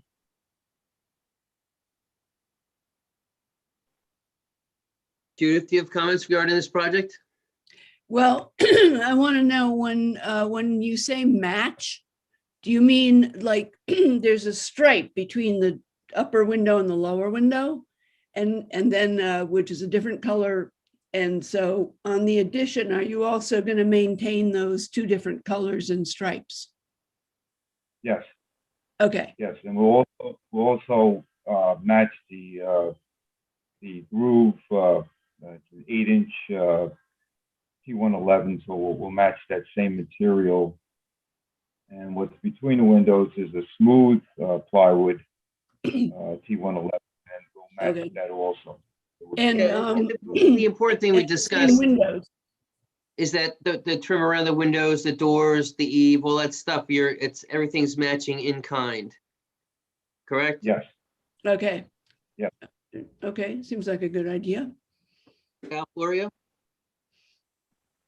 I generally don't have much comment on this project. It's not a historic house, and it is what it is. He's putting an addition that's sympathetic to the look of the building, and I'm fine with it. I like the pool house, and it's an interesting house. I've never seen anything like this in the neighborhood, but I think he did a good job complimenting the architecture. So that's my thoughts. Bob Adams? I've been by that house, and it's a structurally good sound house, and I think the garage will enhance it.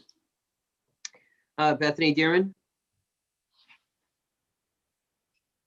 I think it's. Bethany needs a headset. Oh, wait a minute, I'll speak a little, I'll get closer. I said that I think, I agree with everything that's been said. I'll leave it at that. Yeah, I think, respecting what you have there, and it's just, as Val said, a simple addition, adding a pool. It's, there are a lot of plant material around to help screen that, and there is a Japanese maple that we're looking at right now. Might be in your interest to move it around, but here nor there in this case. It's probably worth some money. Is there a motion to approve 30 Robeson as presented? I'll make that Commented motion. I'll make that motion. And I second that motion. So that's Bethany and Bob, all in favor? Aye. Opposed? Great, thank you. Thank you. Thank you, Dean. Thank you.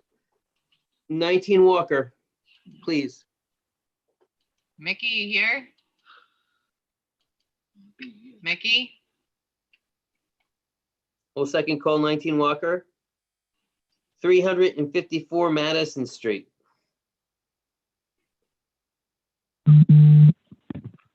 Yes, you have John. 354 Mad. You have John His Rochetta. son. I'm here from Green Logic. Can you hear me? Yep. What is your Okay. name? John Rochetta from Green Logic.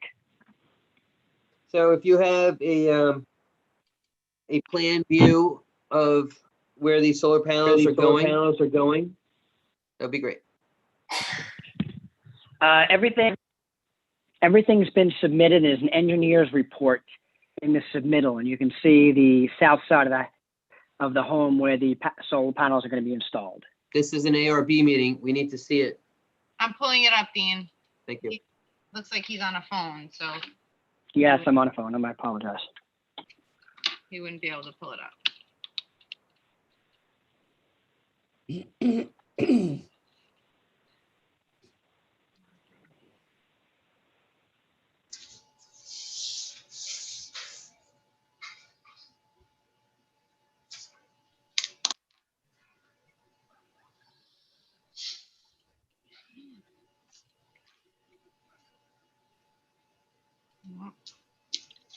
Like it's So this is the house that was dubbed the Sagaponic House in Sag Harbor.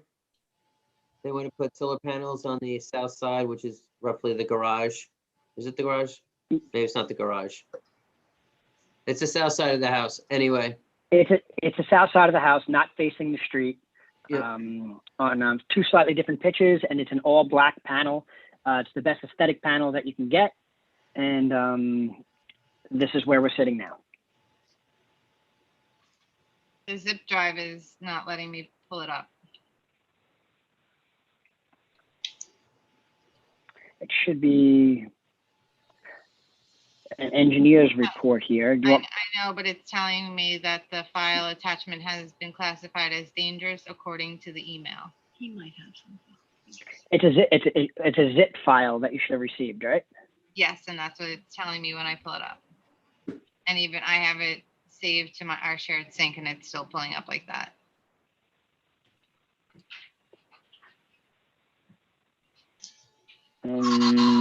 It's page 8. If you'd like, I can try to create a PDF of page 8 and email it to you. Would that help? And if you can do that, but it won't let me pull it up. the other way, so. All right. Let's see if I can do this quickly.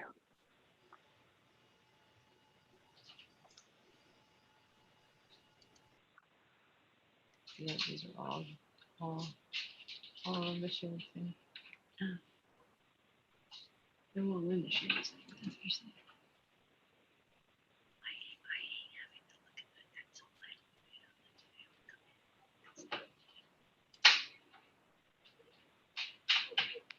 Okay, I was able to do that.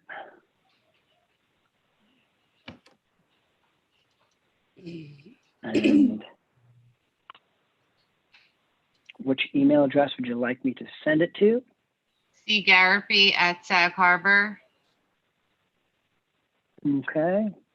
ny.gov. Got it. I just simply named it 1111 just for speed purposes here.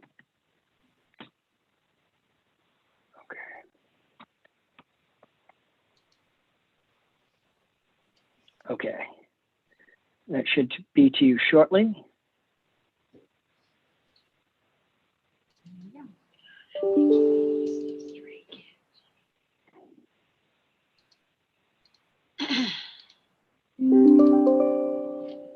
You said page 8? Oh, this is just one page.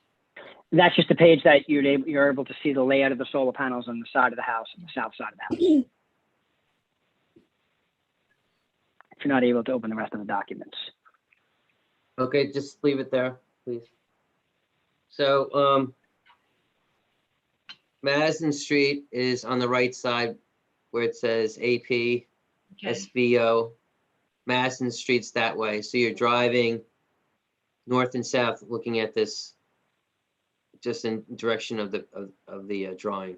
Up is Madison, down is Madison.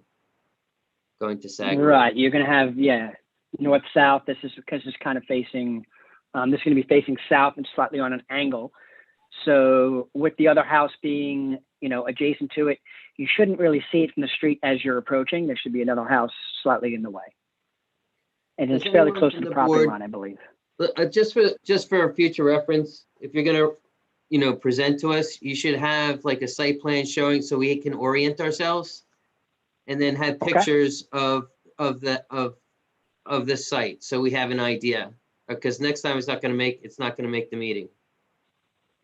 Understood. You have to be ready because, the delay is these meetings go on for 4 hours, and it's just not. You got to be prepared. So board, north and south, Madison Street, it's going up and down the right side of the page where let's just pretend the title block is a road. The solar panels are those X things. Did anyone have a chance to drive by, and do you have an issue with solar panels on a house that's not on the historic district? There is no code for this. It's just the code for solar panels are in the historic district. Correct. This is not in the historic district. It is not. All right. So Judith? Judith, do you have an I opinion? tried to, I couldn't find the house when I went looking for it today. I would want to know if neighbors Judith. can see Judith, it. this is the house that they dubbed the Sagaponic House in Sag Harbor.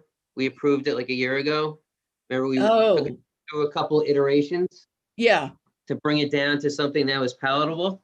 right. That's the house. Okay. Then if they say that they can't be seen, I'm for it. Bethany? I am not opposed to the solar on a new house, and it's not in the historic district. So I'm good. Val Florio? I have mixed feelings about the house because it is sort of a gateway to the village. It's not historic. However, you do see this house when you come down Sag Road. It presents itself, it's a big roof line. I don't know if there's trees in the front, but it looks like this applicant has favor And I wanted to ask Green Logic if this was a condition of the HERS rating, if you needed to have these panels to pass the house in terms of a HERS rating. I believe it is. I believe it's based on the square footage and the energy efficiency rating of the house, which required a certain size of a solar system. And this was the best location for it not to be seen, produce the most power, and meet the HERS rating. Right. Well, to that end, I think in the future with applications that have a HERS rating that need to have solar panels, they should make it known at the initial presentation so we don't get asked for this after the fact, because I think it would have been a consideration of the original approval process. So I'm okay with it, but just, you know, a footnote for the future. Well, I'm not done with the future yet, or the present. So we have, you know, we've had issues with mechanicals before, and then things appearing on the roof. And since there is a concern, and I actually have a concern as well, I recall someone bringing to the fact that, you know, something is happening on this roof that was not prior approved. And I think it's incumbent upon the board to go take another look and then get some feedback from our council and the building department. I'm very in favor of solar panels in the Sag Harbor, but let's just play by the rules. And please, sir, come back with photos. We're going to go to the site, and we're going to get some feedback from the building department and our council.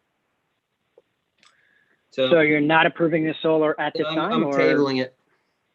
I make a motion. to even though table it's not in three. the historic, if it's not in the historic district, are we allowed to see it from the street? I would answer that in saying it's a large roof section that faces Sag Road, and to the point where it's not something that's actually hidden. If you look at the angle of this roof and the potential for glare, I think it's something that should have been considered when the house was initially approved, and it wasn't. This is coming as an afterthought. But there, you know, Okay, there is something in the code, because we had a problem with mechanicals. So I don't want to go, you know, beat this to death, but there are some issues. And sir, you're going to have to jump through a couple of hoops, because A, you didn't get a building permit to do this, and you already started this process. B, we are an aesthetic board, and yes, you can have panels in the non-historic areas of Sag Harbor that we've approved all over the place. But if we're losing some aesthetic to the entrance of the village, you know, it's incumbent upon us to go take another look.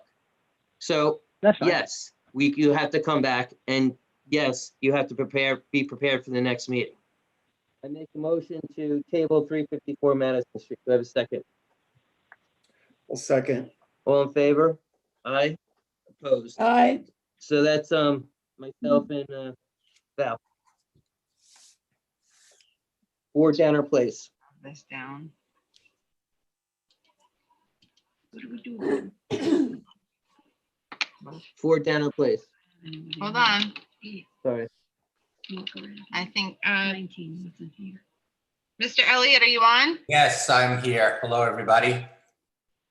Can you hear me? Yes, we can. Thank you so much. Okay, I'm actually waiting for my architect, but I can get started since he seems to be held up a little bit. So thank you for seeing me tonight. I am requesting a pool permit or the certificate of appropriateness for the pool permit. This is for Downer. Is the drawing up? Carrie, are you able to put up my drawing?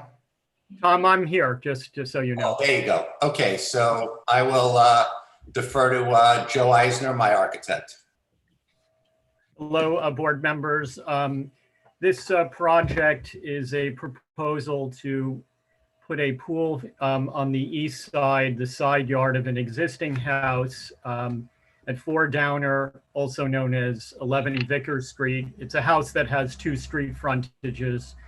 Really the only location that the pool can go, and the logical would be on the side of the house where there's the most amount of land. And also the grade it does slope essentially from east to west, but we tried to locate it in a spot architecturally that made sense, but also minimized, well, required a little less of regrading, at least for the pool construction.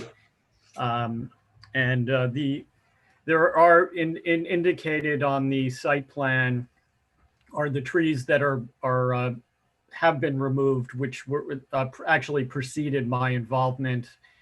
Those are indicated with the black dots within the confines of the pool fencing.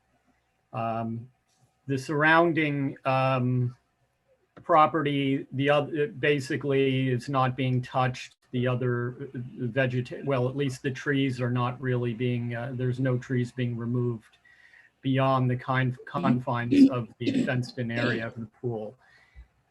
There's a small terrace or patio to the west of the pool, between the house and the pool, and not much else is being changed. The existing driveway, which comes in from Downer Street, is largely intact. And, all the, we've incorporated whatever septic information was, it's all been input into this current site plan. There is going to be a code, obviously compliant fence around the pool. Essentially, we're trying to screen some of the retaining wall with a hedgerow, especially on the north side where the property drops off.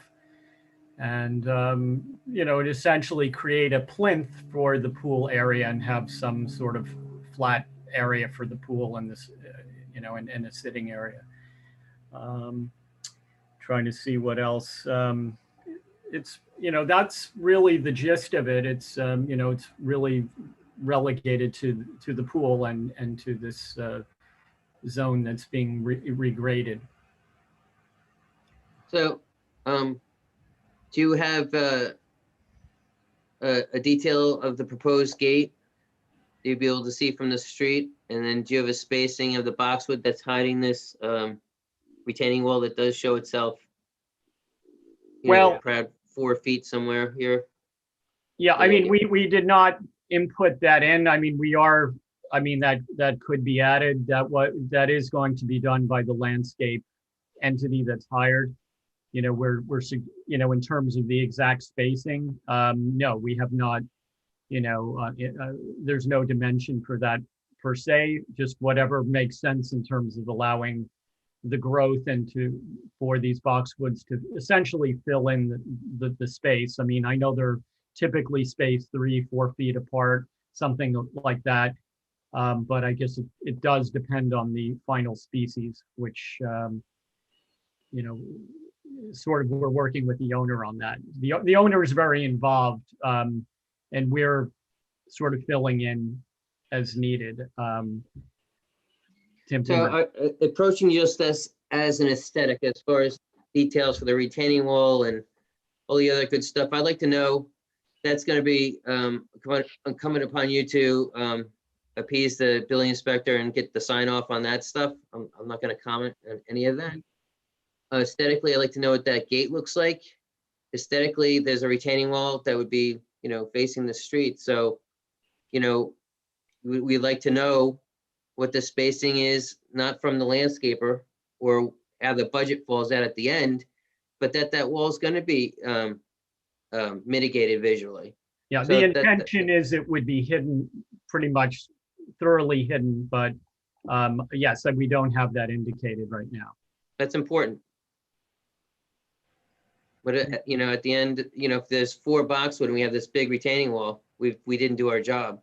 You can see it from the street, and we've asked that, in the gate, I'm concerned. You have like a 2x4 fence, and then what is that gate? What is someone what are we going to see from the street? I'd like to know what the detail of the fence is, that you are adequately with a plantless screening that wall, and then all other details regarding construction that Well, That's, the gate, I can tell you, of course, we could put a detail, but it's essentially going to repeat this, an upright module. It will be a frame for the gate, probably, a double gate, I imagine, or a larger, to allow lawnmowers to get into that area.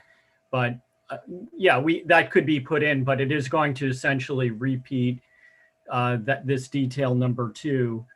That's very simply 4x4 uprights and then interspersed with 2x4 framing. okay, I'll ask everybody else, but there's a 2x4 pool fence. And again, all the detailing and retaining wall details, you need to make sure that that passes a muster with the building department.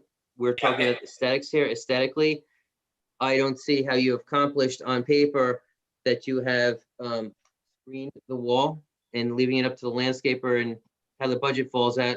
This is an aesthetic board. So I think a real good, honest attempt of making an aesthetic gate that you can see from the street, we need a detail of that and a plant list of how you're gonna handle mitigating that visual of the concrete wall from the street. I'll go to the board with that. Bethany, Agree, Dean. Judith, Yeah, we need a detailed plan. Val, Yeah, this is a pretty typical request. Bob, We do need a detailed plan. we're aesthetic board, sir. It's just what it is. I'm sorry, you said detailed plan, or what? I mean, I understand you want. You talked about a double gate or a gate or whatever. You have a 2x4 pool fence, which is not the most aesthetic thing. So is that on top of the wall? Where is that? We should know where that. Well, there is a detail showing that is on top of the retaining wall. If you look. So that means we would see the 2x4 pool fence from the road, because it's like where the 68 contour hits the wall, and you have. I just think this would be an approvable plan if you can tell us it's double gate or a single gate that we can see from the street, and that you have the boxwood hedge spec'd out, the spacing and how that's all going to work, so we don't see anything. That's fine. I mean, that could be easily put in. And then the other thing is looking from the street, you have the boxwood, the 4-foot boxwood, hiding the 2x4 pool fence. Now, what happens with the visual corridor from the street looking into the pool area and this high activity area from the street? Maybe adding some plantings or clumps of something to help mitigate that view shed from the street of the pool area could be, that's what we're looking for. We're basically looking to shield that high activity from the public realm. Right, okay. Okay. Great. Well, we can add, that I'll consult with Tom in terms of what kind of vegetation he would like to But add. that's the objective, to hide the pool fence.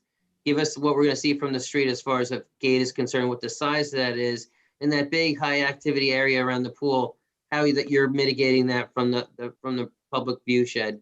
Yeah, but you should not see the fence with the hedgerow in front of it. So, I mean, because it's, it's basically a 4-foot fence.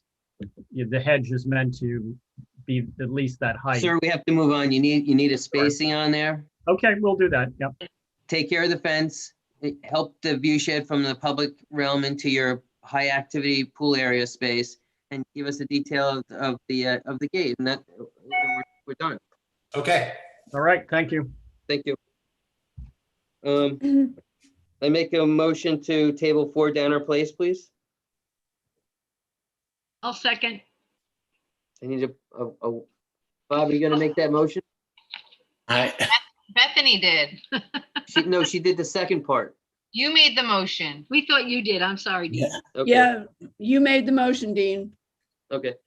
Myself and Bethany, all in favor? Aye. Opposed? Aye. Great. Thank you. 207 Main Street. 207 Main Street, please. Dennis Downs here. Can you hear me? Yes, we can, Dennis. All right, thank you. Carrie, could you put the landscape plan up on the screen? So while that's happening, just so you might recall, I owned this house up until about April, and you approved the swimming pool and landscape plan for the rear yard. We then went to closing, and the new owner hired Marta's Nursery to change the landscaping and all the vegetation in the front.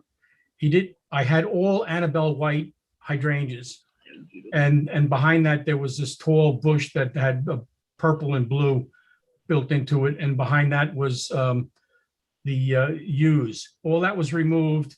The new plan shows 5 times as many plants as we had.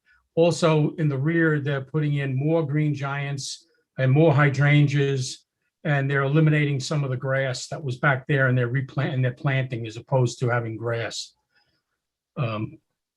It's a very expensive plan that Mr. Marta has designed.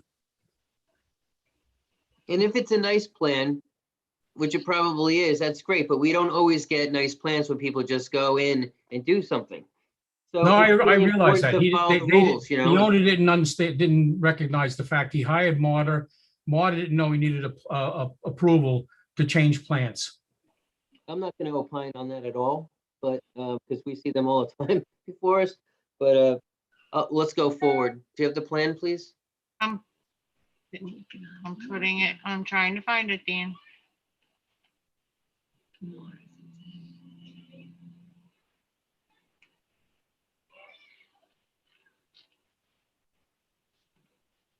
Told me to move the meeting along, and I'm moving it along, and now you have a problem? Hey, Hey, hey, yeah, hey. be quiet now. Calm Hey, down. hey. There's always a glitch in everything. I will tell you that this probably is our last Zoom meeting. Oh, yes. So, Yay. I just got word, so you guys will be happy to know about that. I will be. I'm ecstatic. So will my computer. We're gonna need security. Yeah, for you. No, just joking. It will not let me pull it up here either. Otter won't let you. No.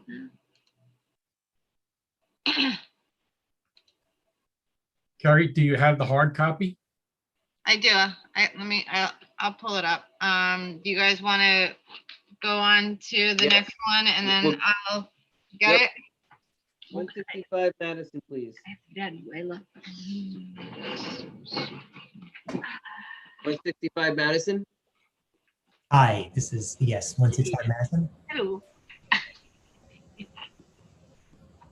State your name for the record, please. Hi, Sonny Stafford. Great. So what's the plan?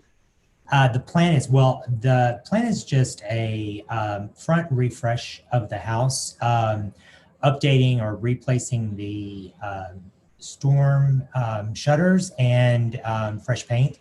We took the application to the board the last meeting, and we were suggesting moving over the front door by about 6 inches.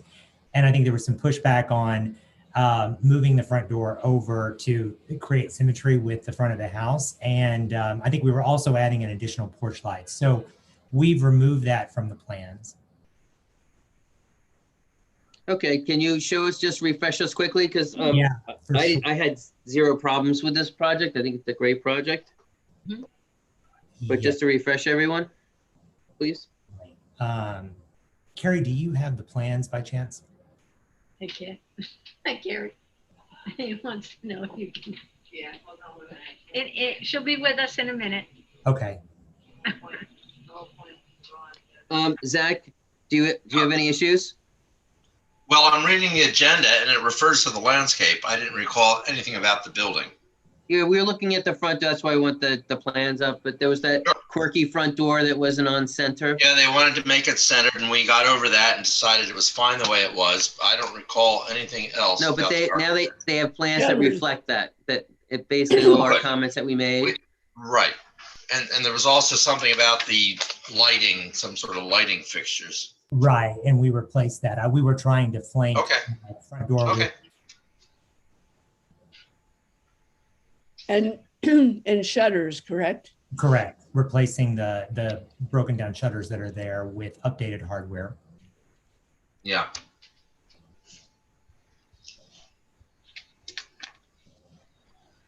Well, now's not the time or place to have to digress into 18th or 19th century shutter hardware.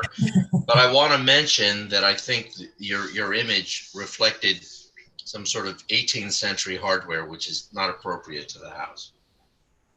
Some sort of tiebacks, something. So the overstated is all I can say, but we have no image here. So. I see. Okay. They're impatient. I can't wait.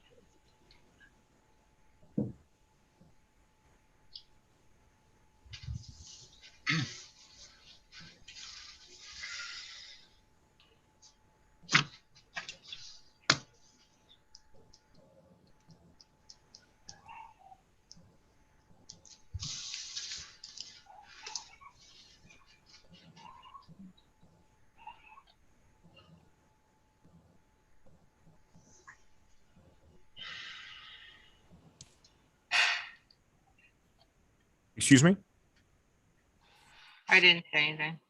Oh, no, I was saying, sorry, my name is Kareem Ahmed. I think I missed the property for 3 Madison. I'm sorry, I was in the restroom for a minute when you called and it went a little quick. We're gonna second call you. Oh, thank you. You're welcome.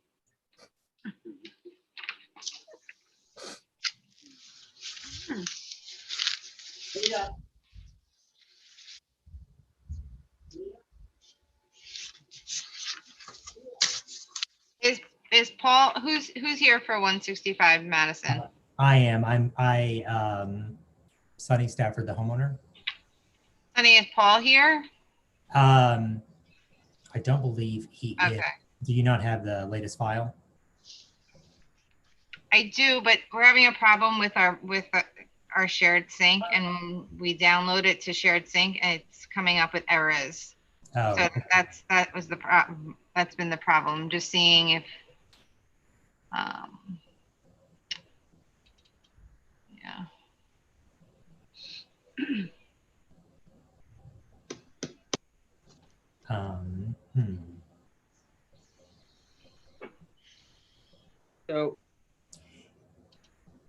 So Carrie, are we in a standstill? Do we table this one?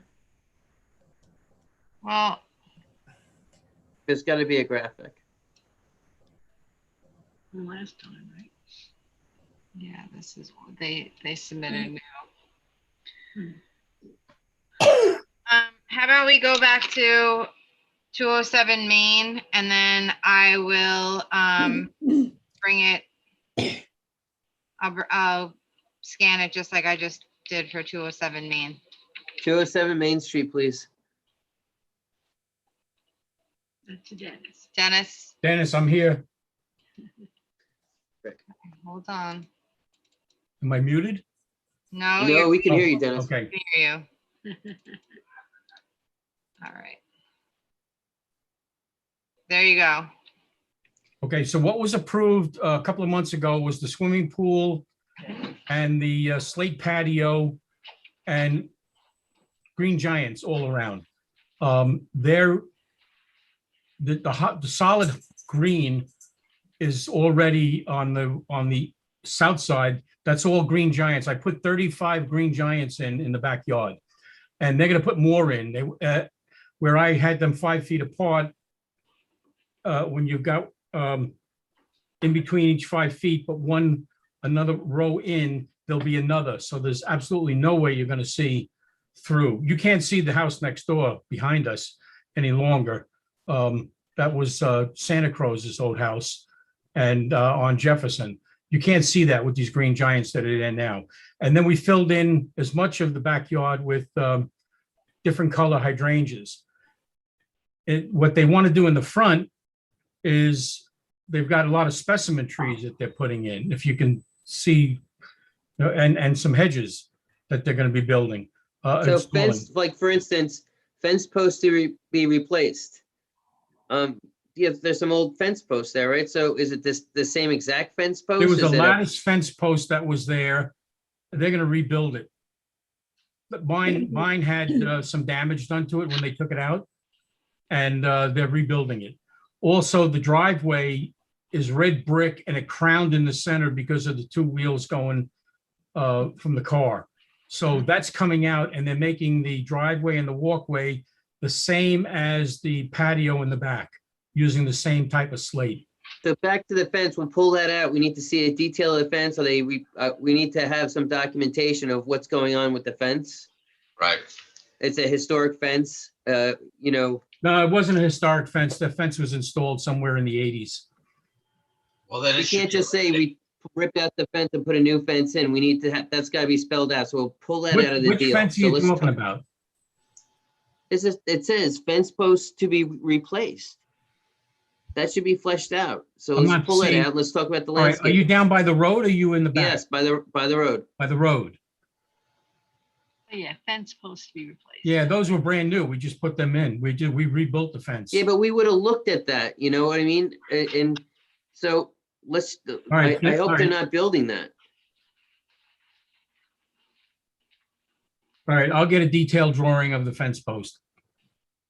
And we'll take a look and But for Zach will the take a time look. being, can you approve the landscape plan and then we'll come back with the fence post? Well, I mean, we're looking at a plan. We can't just say, okay, a plan approved and there are like these, you know, extraneous important like things are stuck around all over the place. I want to be clear, you know? All right, So well, let's start with the front. The fence that's there now is historic, except that it was rebuilt. I rebuilt that fence twice because the sprinkler system constantly sprayed That's okay. water on it and it That's rotted. okay, Dennis, but you know, we'll take a look. And then the detail will say, well, we're gonna use Versatex and we're gonna go to Home Depot and get something that's close. We want to know what's going back on I'll Main let you know, Street. I'll get a detailed drawing of that. Any other issues? Yeah, if I may jump in, my issue is this is an important historical building, and this notion of over landscaping the front dooryard between the house and the street is challenging because these spaces were not landscaped. So I think the board should take a look at, you know, this notion of upgrading and landscaping out every square inch. I think these front properties were quite plain in the period, were not all worked up with ornamental plantings, and I think this becomes a problem. I'm not saying that this is an example, but I think this is generally an issue. Zach, you're absolutely right. When I have photographs when the Rhodes family owned it in the 1950s, and it's nothing but dirt. There are no trees, nothing growing in the front. It's just dirt and fence. And that was good enough. So, and they had a sign up that said tourist. They used not to a bad idea. They rented rooms to tourists. Sure, of course. So just saying that's sort of like a mindset that I think needs to be looked at generally, because everyone wants to make everything look beautiful. But in fact, is that historically appropriate? We got to look at that. All right. So are you saying less is better or less is better? Less is better. Okay. Yeah. So the dogwood tree is a porous, can be porous depending on how you take care of it. The French house across the street has a dogwood tree. It's a pretty tree that they have, the little tree they have to the left. Yep. The boxwood hedge running along the fence in question along the road is quite elegant. It helps to really call out the detail of that fence. The futzy boxwood hedge, I guess you would say on the north and the south side, it's debatable. You know, it looks pretty green to me, Zach. It's an 18-inch hedge, you know. But, you know, I think, you know, Zach's point should be, you know, taken for what it is. So let's go Right. through everyone. Can we go back to that landscape plan? There are trees above ground. Be nice to button that up. I'm sure the owner would. So let's get some opinions on that landscape plan. Carrie, can we go back to that green plan? Yep, hold on a minute.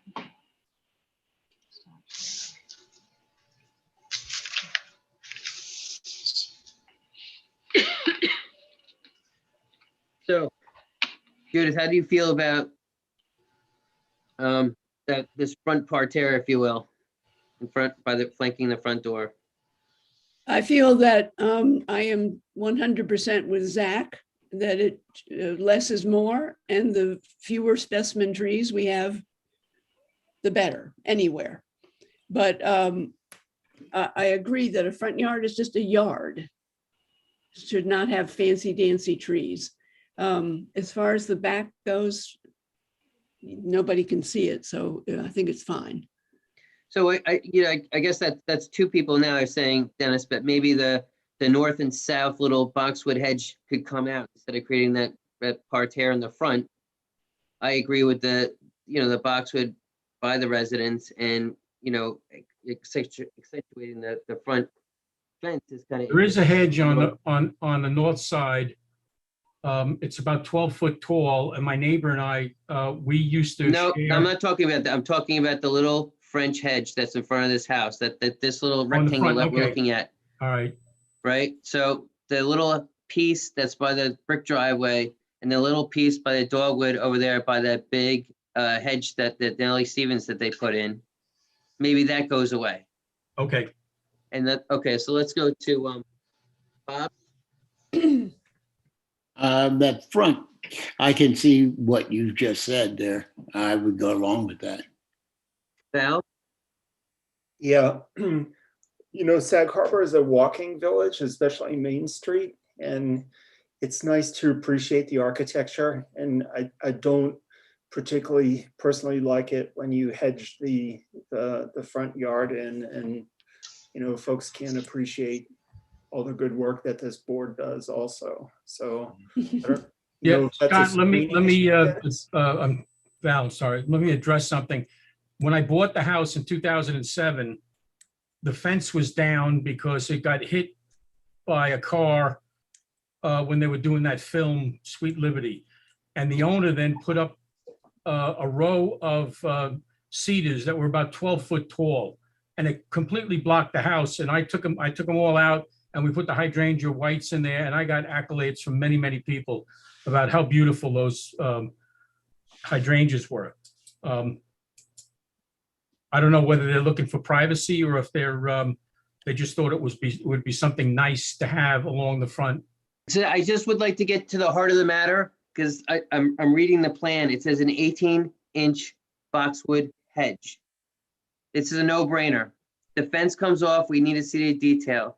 I think the hedge up on the inside of that fence accentuates the white picket, which would be really nice to see.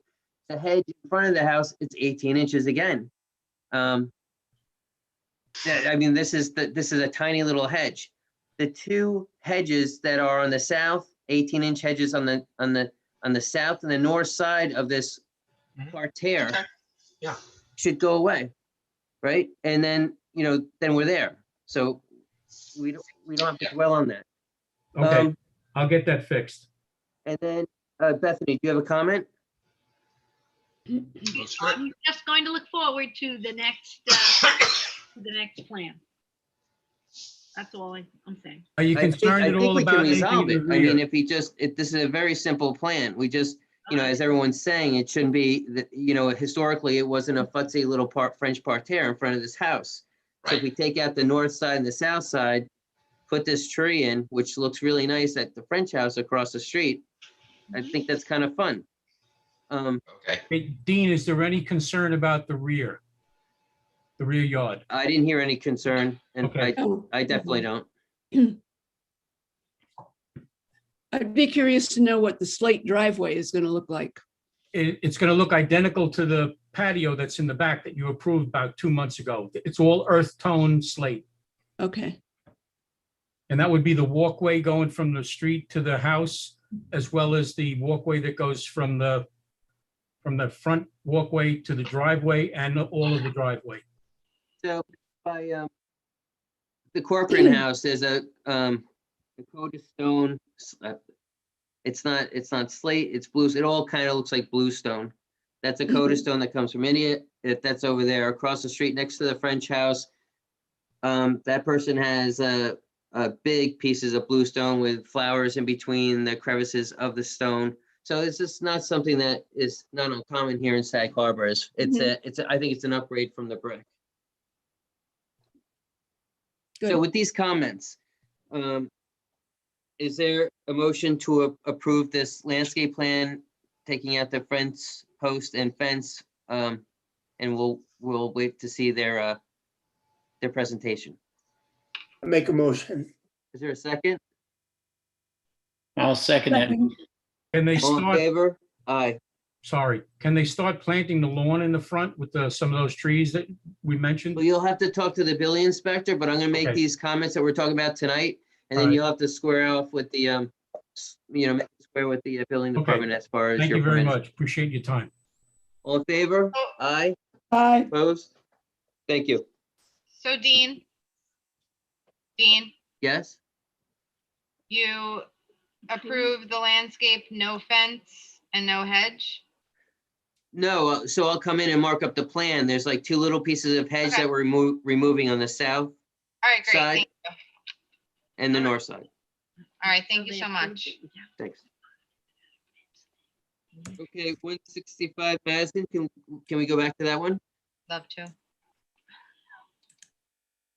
Yes? Mhm. Okay, Will you? 165 Madison. Yes, I'm here. Okay, state your name again, I'm sorry, Oh, and, yeah, that's fine. Sunny Stafford. and the graphics. Yes, I will be ready. Hold on 1 minute. Now the computer's gonna freeze up.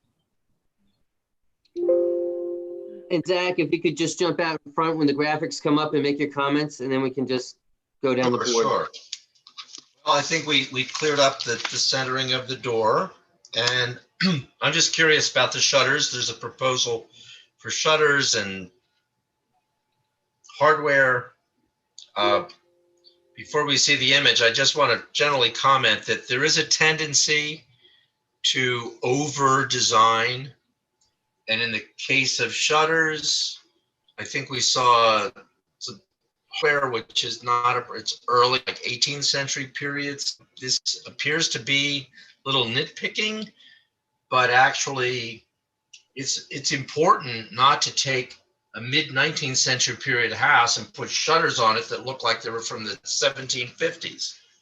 And so that's what we're talking about here. These are louvered shutters, which are appropriate, but I'm not seeing what's proposed. If you go down one more, I can. Yeah, we have our door centered. That's good. Yeah, just one more, Carrie, I believe. And you can get one more down and we'll get into the hardware.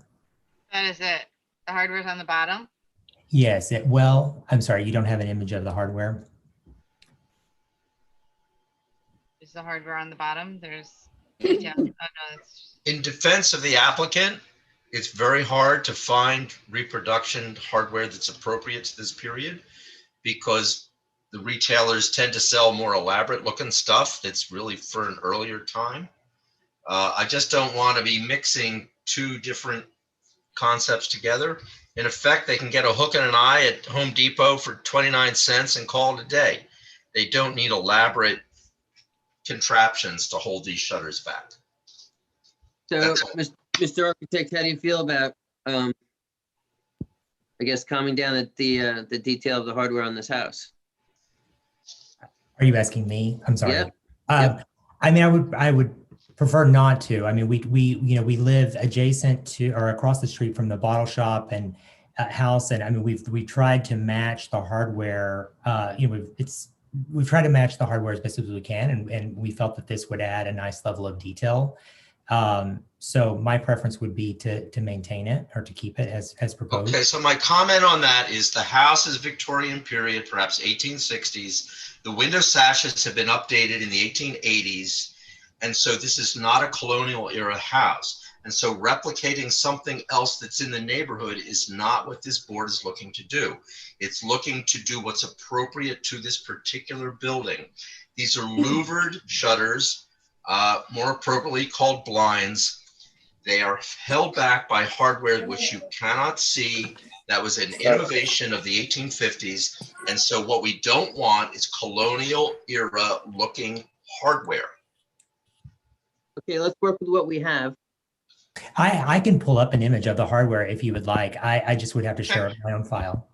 Yes, please. Okay, thank you. Just give me 1 second so I can. Sorry. I'll- Can you hear me? I apologize. There we are. I'm still frozen. Okay, just tell me if you can see what I have. Are you able to see the screen? Yep. Okay. Bear with me just one moment. Okay, so here's just a review of the hardware that we were proposing. Right. So if you look, this is not the shutter color that we're using. We're actually going with this gray, but this is, I guess, an image of how the hardware would appear. Right. So, So Zach, what is your okay. comment on the hardware? And I'll go through the board. Right. So the little black gizmo with the little vertical finger thing, sort of, which is called a pintle, is appropriate. It should not be painted black. It should be painted like the house. The issue, though, are the two things: the bolts, which are applied to that center rail. That's an 18th century ethic, which was long gone by the 1850s, by 100 years. Those lower so-called shutter dogs, also 18th century. That's hardware that's appropriate to a panel shutter, which is appropriate to an 18th century period, or perhaps federal up to 1810. We're looking at a Victorian period house. None of that shutter hardware is appropriate. So I think we can save the applicant several hundreds of dollars by simply saying none of it's necessary. Okay, and then the fixture. Can we look at the fixture and get a comment on the fixture from Zach? What is the lighting fixture? Yeah. Well,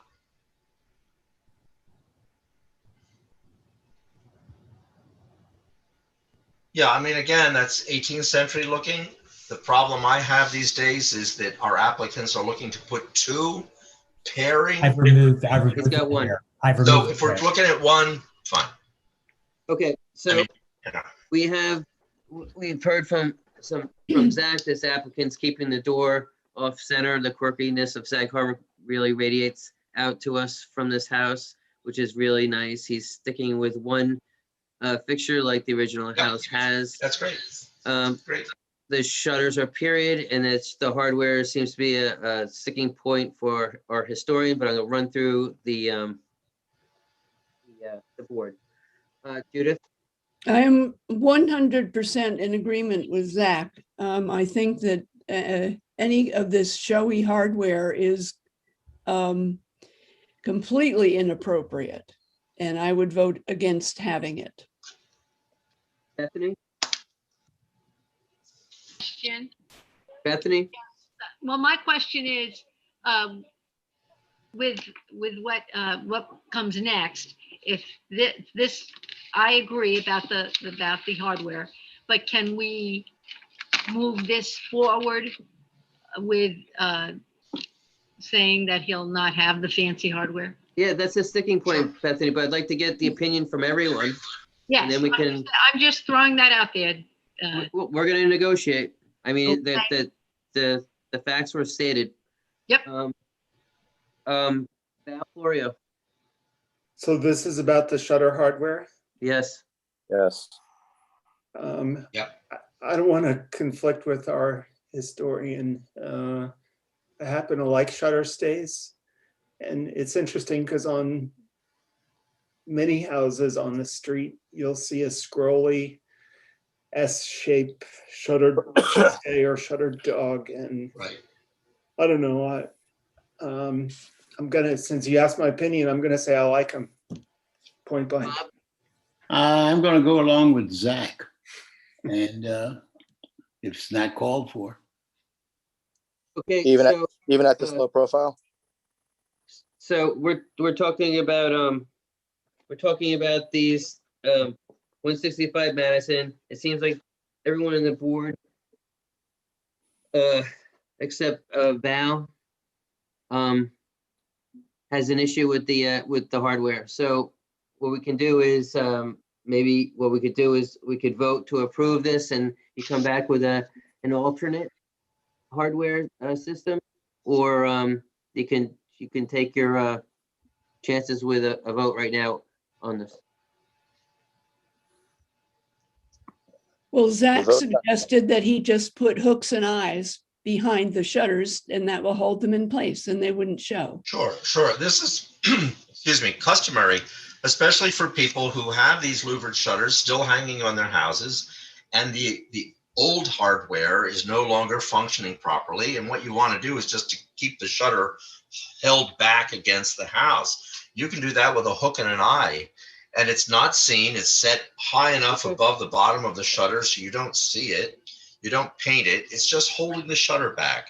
The issue here is whether we emphasize the ethic of holding the shutter against the house, which was an 18th century wrought iron tradition, or whether we're looking at a house of a later period in which none of that was being done, and they were simply holding the shutter back against the house with something you didn't see.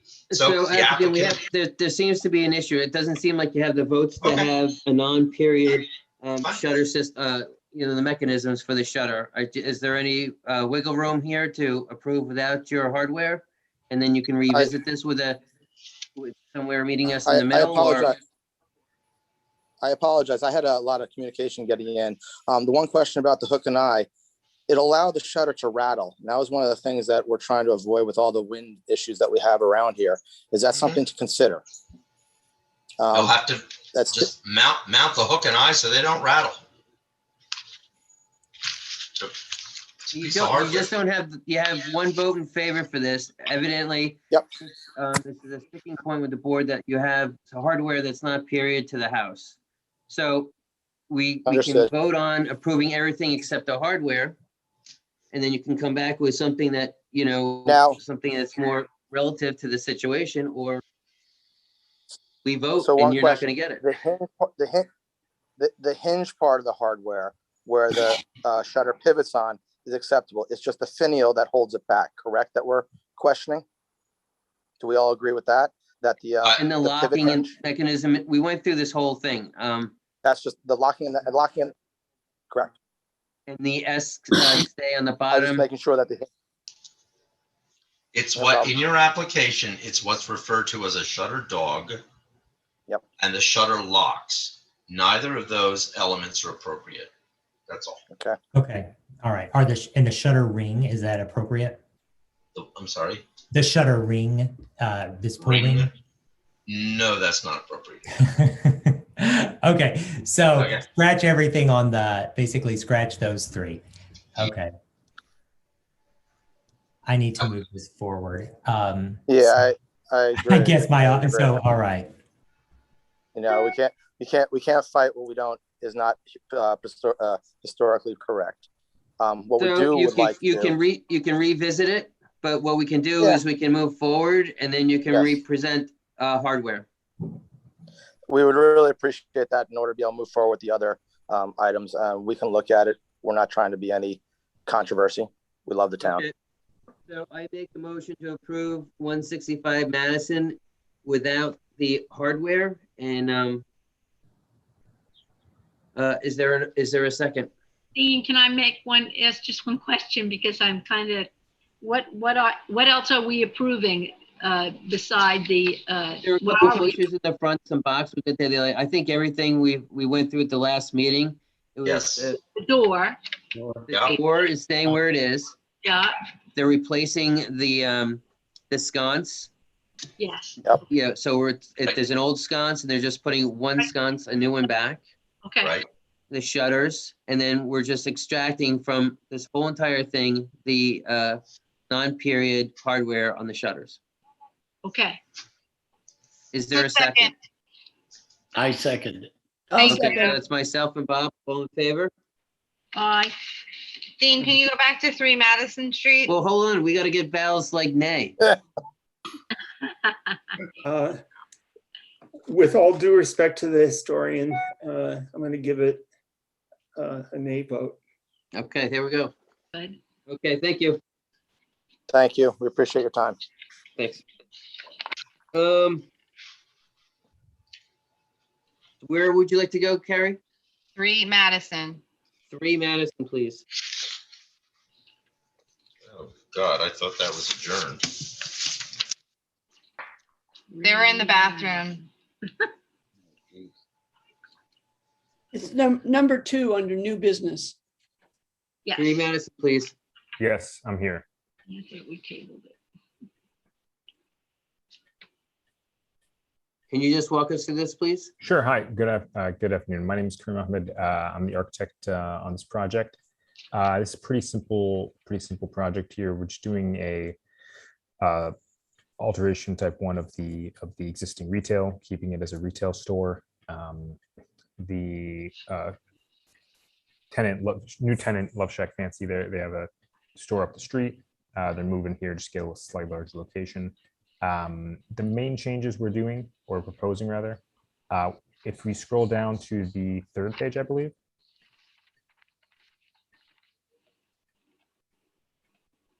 Oh, yeah, a little too far.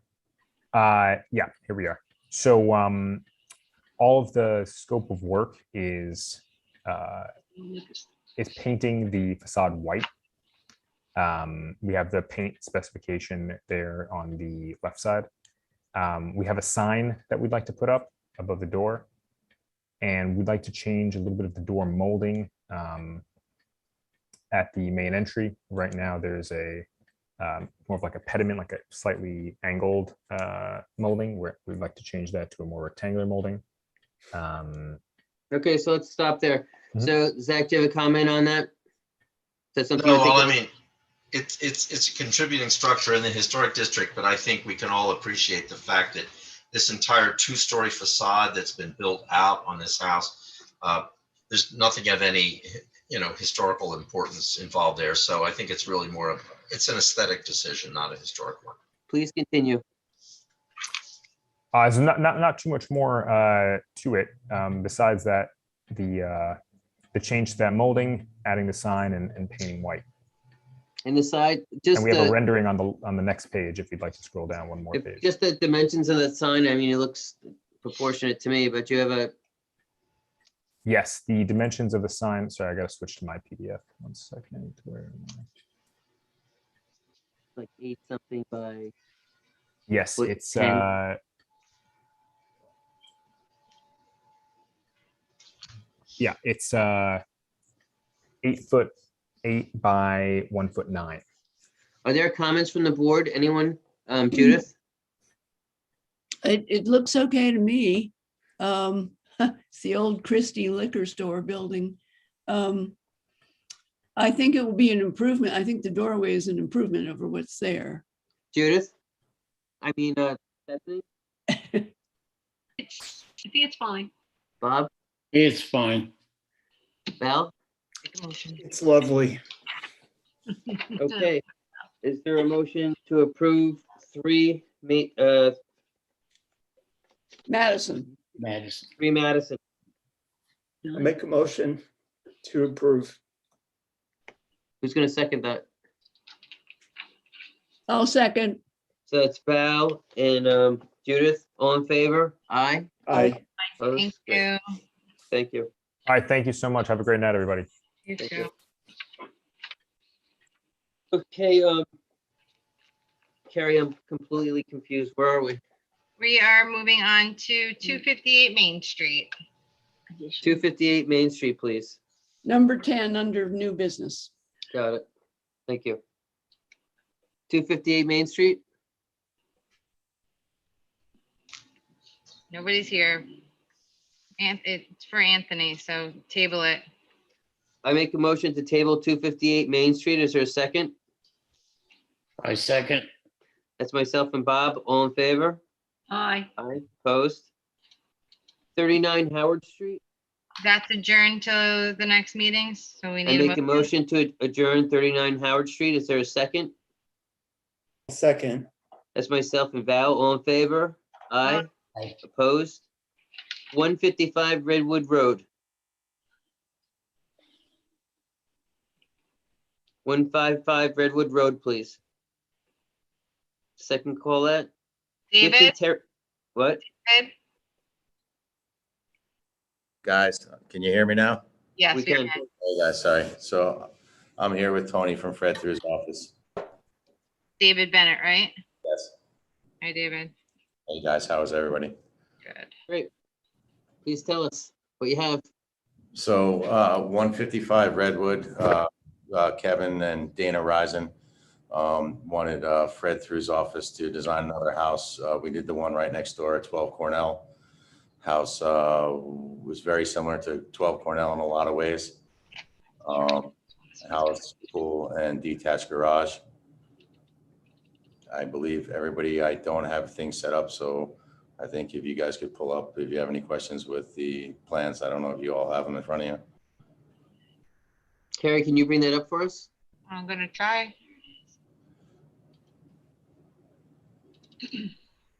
Woohoo! All right, so that's,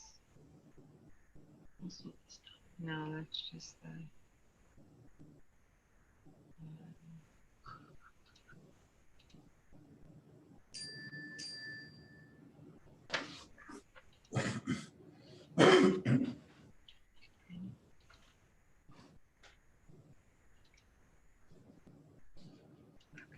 Yeah, so Tony, if you want to describe the design that, you know, you guys came up with. Sure. Let me do it. Absolutely. Not gonna let me do it.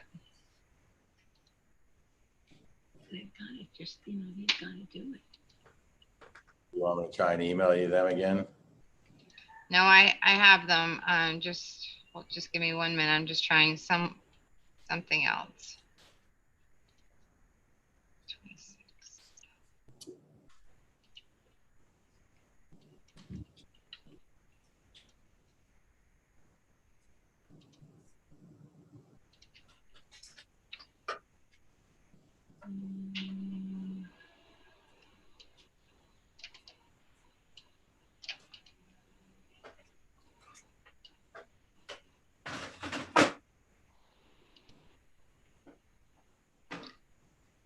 Let me do it.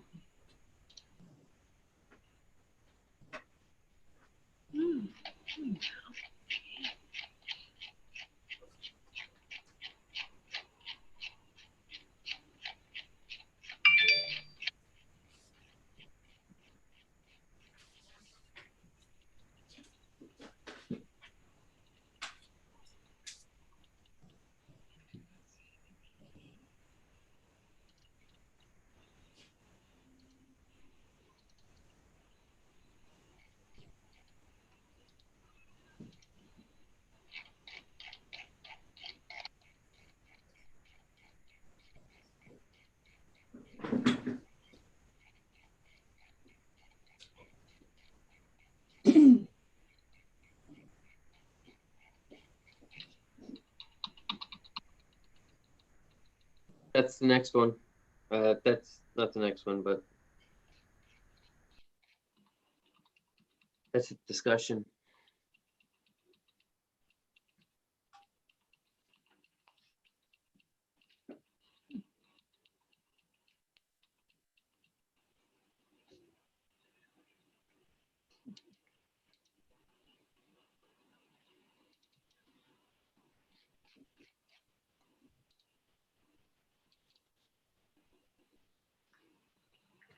All right, so here you can look at the survey.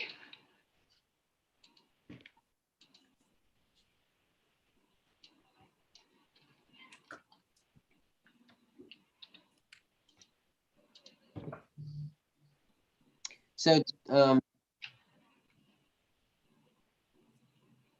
existing plant material on this site, do you have that information somewhere? As far as the landscaping plan? Yeah. Yeah, so I submitted a couple letters from some of the surrounding neighbors. I don't know if anybody's been to the site yet, but there's nothing really worth saving there. A lot of the trees are damaged before the previous owner left. If you look at one of the letters I submitted, he had cut down and damaged some of the trees in the back of the property line.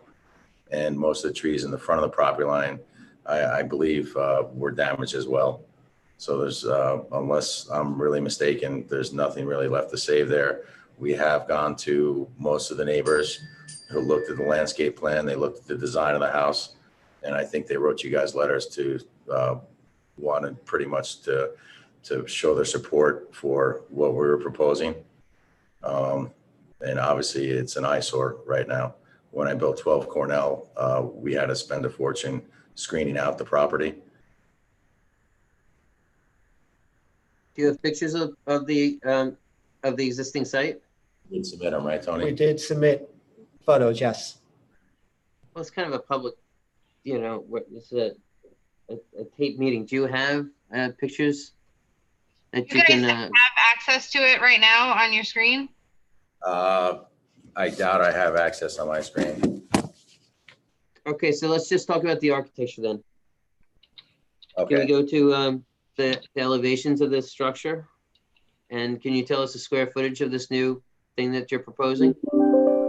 It's going to be a new two-story house. It's going to be 3,627.8 square feet.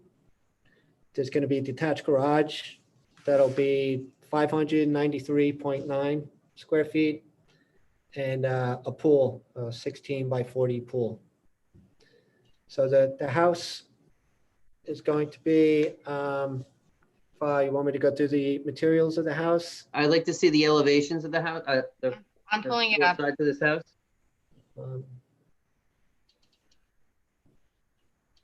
Because we can make our quick comments, and then I guess we could schedule a public hearing.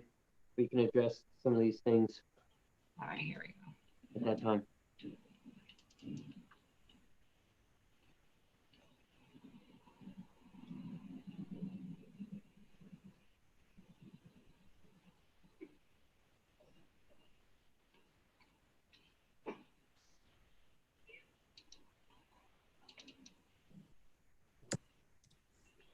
So we need to see the four sides.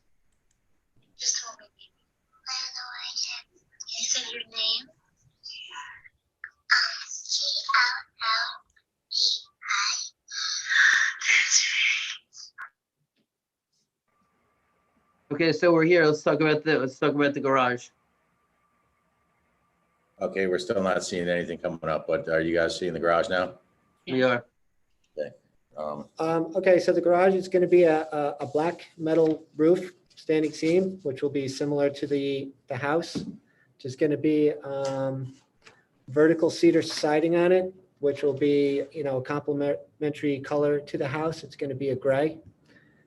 The garage doors will be a black frame with a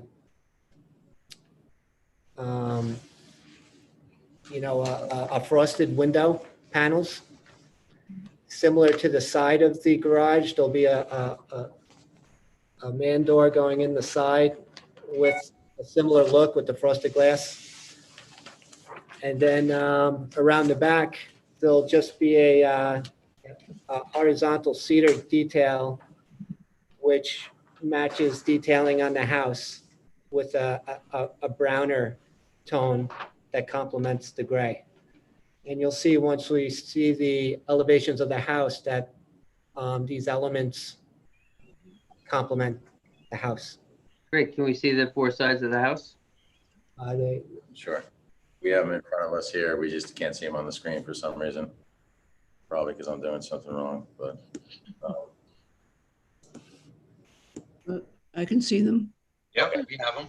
Great. So again, metal standing seam roof. Yeah, so it's going to be a black metal standing seam roof. There's going to be cedar shingle on the second floor walls predominantly. There's going to be a vertical cedar board horizontal on the first floor mostly, and then there's going to be some additional horizontal pieces in more detailed areas such as the balcony areas. Additionally, there'll be stucco that'll be sort of an off-white to a beige that complements the brown and gray colors in areas where there, would be fireplaces. You have, just to ask, do you have details of, the treatments around the doors, the windows, and the eave? Yes, Dean, he sent that to me. We'll find that. And these, when we go to get the, the date for the public hearing, these elevations should have, horizontal dimensions, vertical dimensions. It should be, things should be called out. So I do have one sheet that basically has pictures of all the details that we're proposing.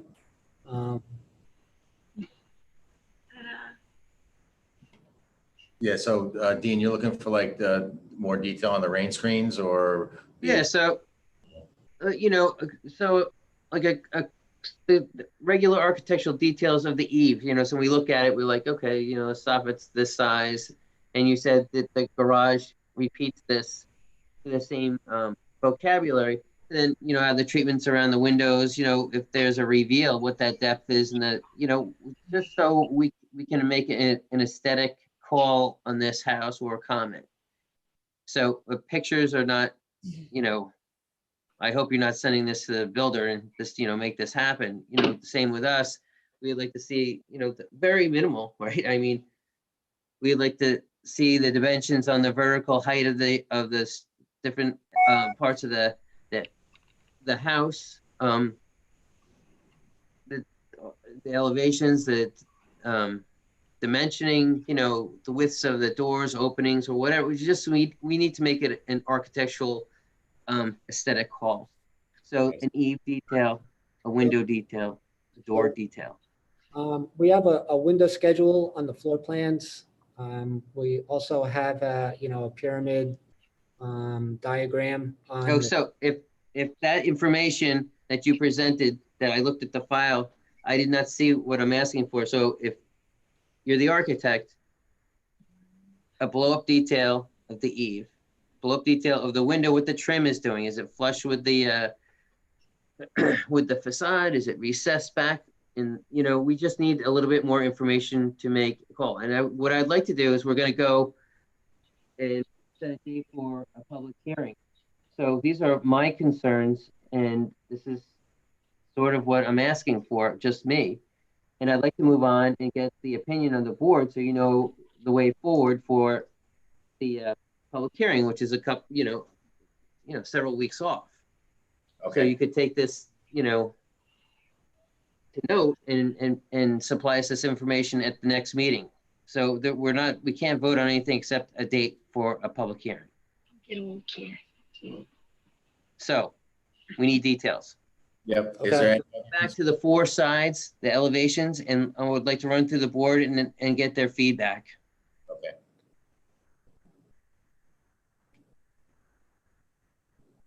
Any other concerns from the board before so that we? No, I'd like to go to the four sides, and I'm going to ask my board for there's a protocol here, and we need to move along. What four sides? You just saw them. I want to go back and ask the board. I asked for There, details, and those are pictures.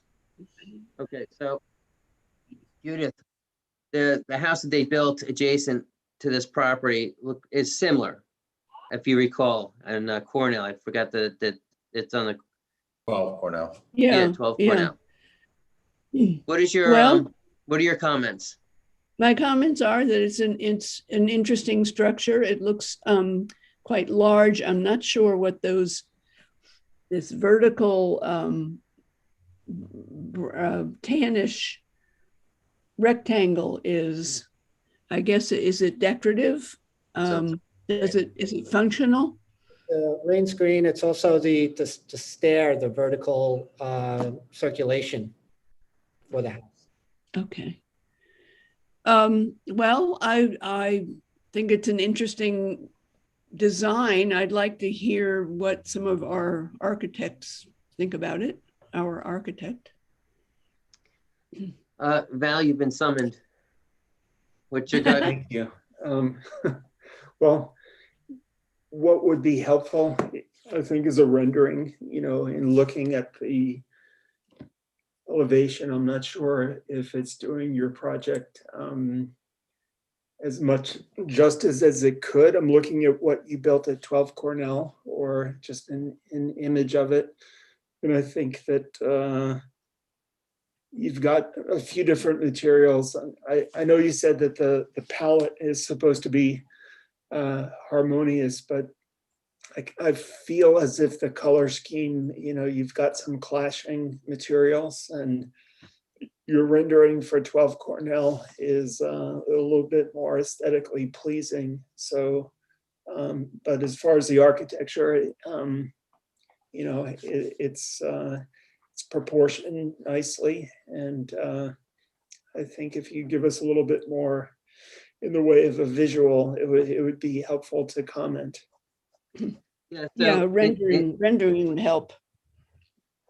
So, I mean, you're pretty close there, and I think like a sheet of details would be super helpful.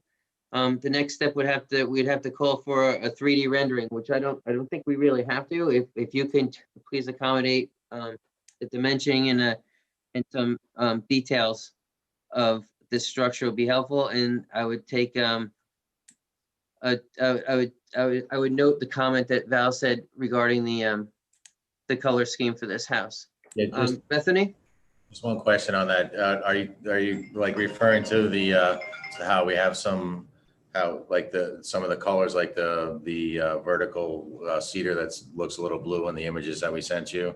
Yeah, orange, blue, Yeah, like a maroon thing going on. Think, generally speaking, you've got a smorgasbord of different material, and I think if they were more in the same family, of colors, I think it's going to tie together. We know it's going to weather and be more cohesive, but just when I first saw that screen image, it jumped out. It was like, wow, this is a busy looking house. I agree. I think our plan was to.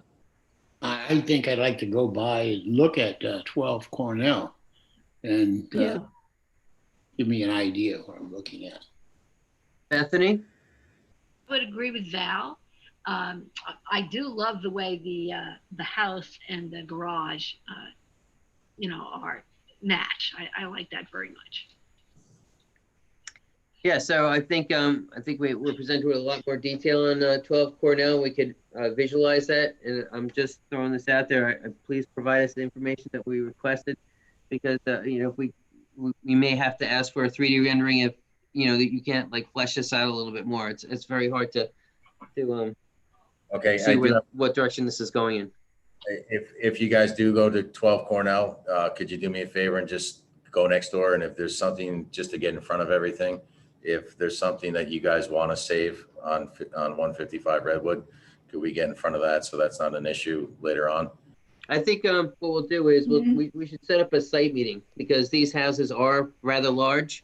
And like we did at 12 Cornell, we went and we saved things that people thought were questionable, but in the end, you could add more cedar trees to a cedar tree that only has, the top growth, which does help mitigate, some of the height and, couch it back into the site. So I think a site visit could be fun and hear some feedback there.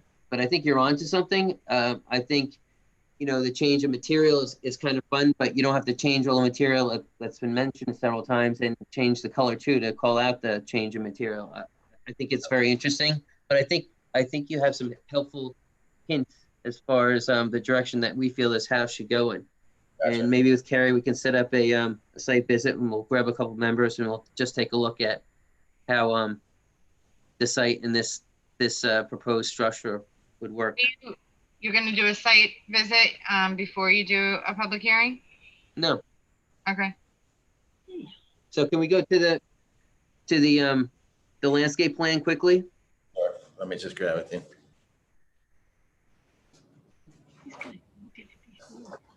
Okay. I try to have the landscape architect be able to link it, so I'll answer what I can.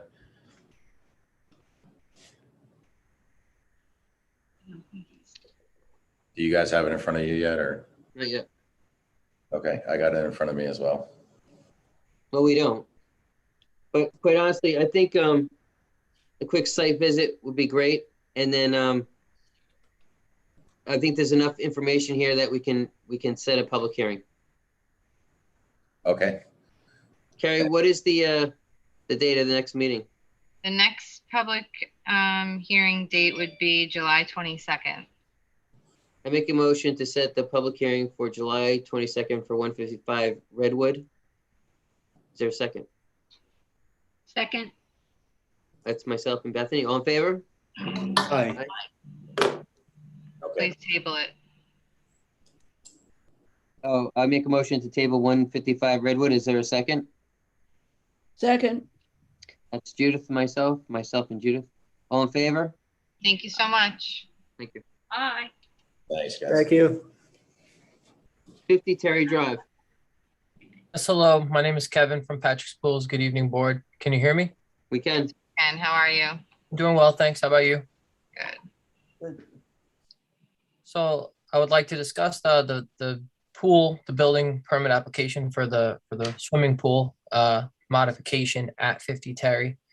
And I have some pictures and some diagrams and the current survey with the addition, some of the things that we put together for the building permit application. Are you going to share your screen? Oh, I'm very sorry. Yes, I'd love to. Thank you.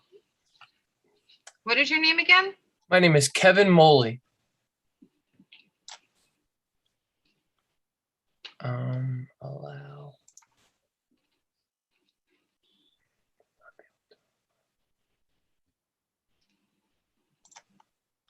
Are you able to see it now on my screen? No. You have to hit share screen. I did hit that.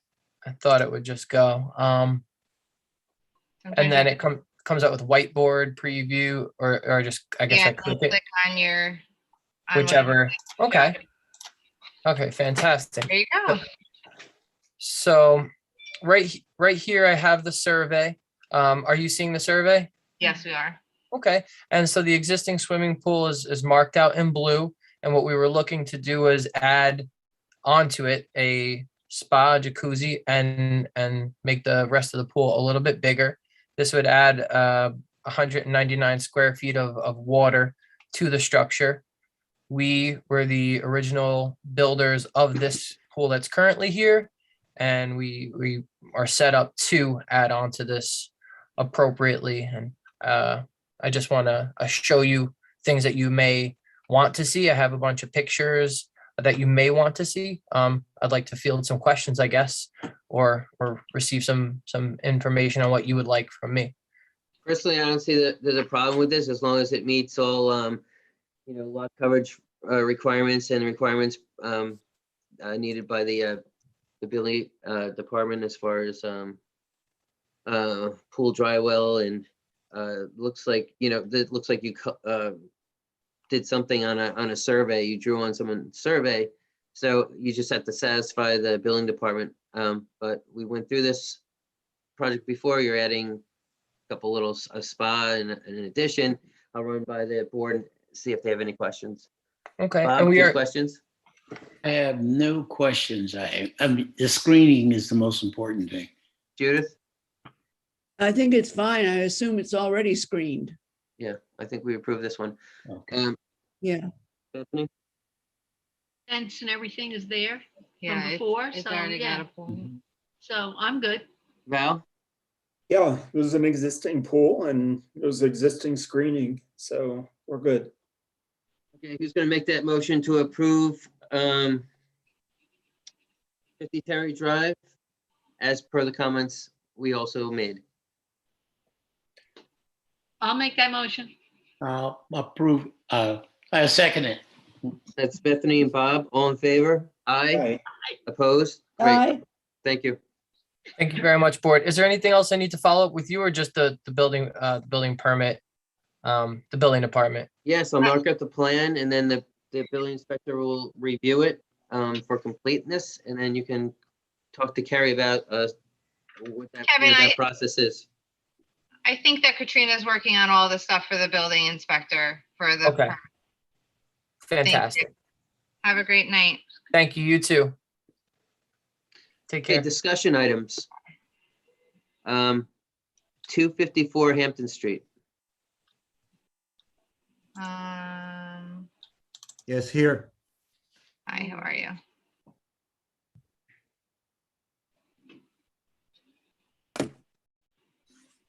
Can you state your name? Fado Vitale from Vitale Building Company. Yes, and it's Michael Kandinov also. Okay, great. So can you tell us about your project? Bring up some graphics for us, please. You want to go, Mike, or you want me to take it? Go ahead, man. Hi, so I am the builder for Michael Kandinov, and he is proposing to build a single-family residence for himself. We did submit drawings to the town. I just want to see if you want me, I can share. That'd be great. And if you could just run off what the proposed square footage of this structure will be. It will be a two-story, approximately 3,000 square foot modest residence. Great, thank you. Modest. Let's see. Just may need a little guidance on how to share. I have the documents up already.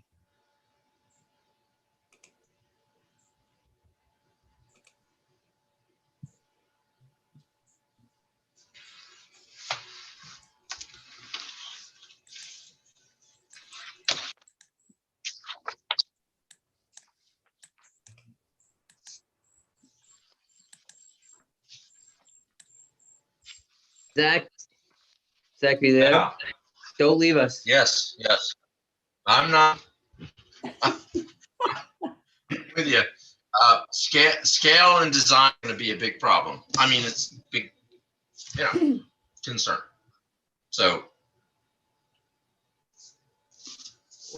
I'm not able to. Are you good? Do you need help? Share my document. This is a new build, right?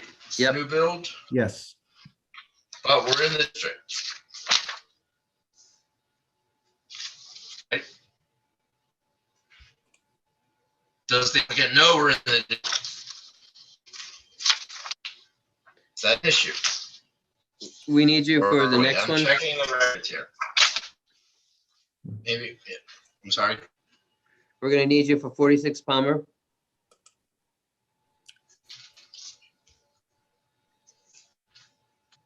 Carrie, Sorry. is there any way you can help? Can you bring up this project for 254 Hampton?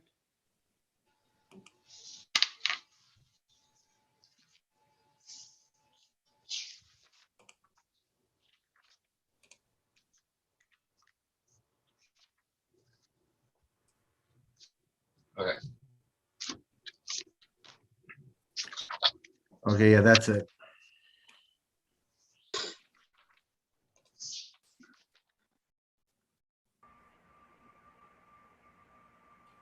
Okay, so you could see that the proposed dwelling is on Hampton Street. And we were advised to provide a somewhat of a proposed landscape plan to the board for discussion. We weren't sure exactly what the board would be inclined to see, so we started to devise something to show you where the dwelling would be laid out on the property and where the driveway would be, and a proposed pool location, and sort of some of the setbacks on the rear and side of the property. Great. So can we move to the 4 sides of the structure? Elevations? We did provide just a front elevation with pyramid and also showing the setbacks per the town code. But we did not have, I think we did provide, but I don't know if it was available for this meeting, all side elevations. I think we did submit that, correct, Mike? Yes. Yeah, this is actually a village. Carrie, do you have the 4 sides of the structure that we can look at?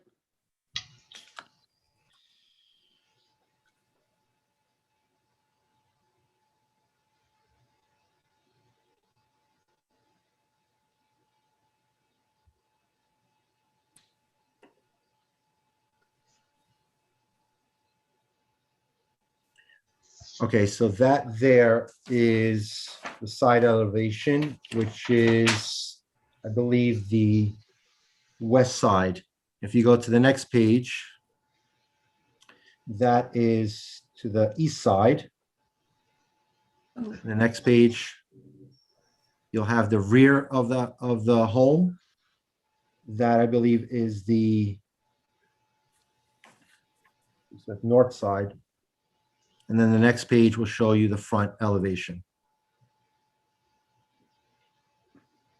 And do you have an area map to show us where this house is in relation to To the town? No, we did not provide that yet.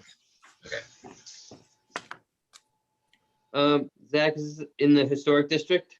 No, in No. fact, it's not. But may I remind the applicant that this is the village of Sag Yes. Harbor, not the Yes. town. Yes. Sorry. I mean to note that. I Perfectly fine. I just misspoke. want to get that on the record. So we're not Yep. talking about the town, which is a whole other Yes. ball of wax. Got it. I misspoke. And I just feel aesthetically that even though this is not actually within the historic district, these are historic homes along this roadway as you proceed out of town. And I find the aesthetics of this to be somewhat challenging. Okay, so this is by Harbor Avenue. Yeah. It's on Hampton Street between Harbor Avenue and Hillside Drive. Mm-hmm. So I guess my first comments would be is that, I know this is the discussion, but, driving down Hampton Street and seeing this, 2-car garage door Yeah. competes with the front door. And even though it's not historic, there was a presence coming into Sag Harbor and leaving it that I think is important. Right. And a little more detailing would be great, but to start off here, I would start with that I find it troubling to have the garage being the dominant feature in this architecture. But I will run through the board and get there. Hopefully can give you a direction. Yeah, we envisioned the garage being also like a frosted glass that I've seen from some neighbors over there. Oh, okay, great.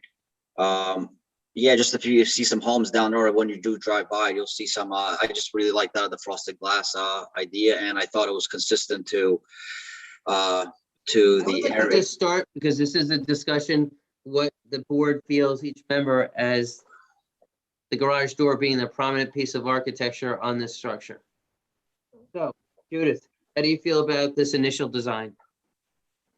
Well, that was the first thing that jumped out at me is that I happen to be someone who does not like the idea that the garage is the first thing you see when you see a house. I think garages should be hidden and on the side of the house or the rear of the house or underneath the house, but certainly not the focal point of the house. Right. If I may answer to that, and I agree with you, I actually am in line with you in your thought process. I do like to see it hidden, but based on the width of the lot, it will be a little challenging to withhold the setbacks of the sides of the property and to have the entrance of the garage to the side and having proper access. That's why what we propose, so it's not so much that you're seeing this glass. We try to provide hedges or screening. If you were to drive down Hampton Road, there's a lot of greenery, there's a lot of forest and woods. So what we try to I'm going to just stick with maybe the design of the houses needs to be rethought, but that's just my thought and clearly Judith. So let's run down, this is a discussion. This is the macro part of the discussion before we get into the intricate stuff, which is, we're not there yet. Val, Florio, how do you feel about this initial concept? Can you go back to the render for a minute? Is it possible to, It's on the first page. The landscape plan had a render on it. Yeah.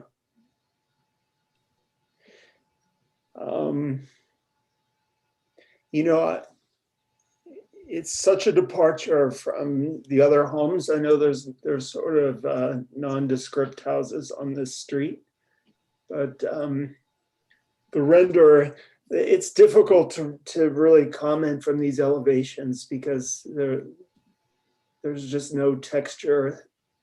There's no shadow.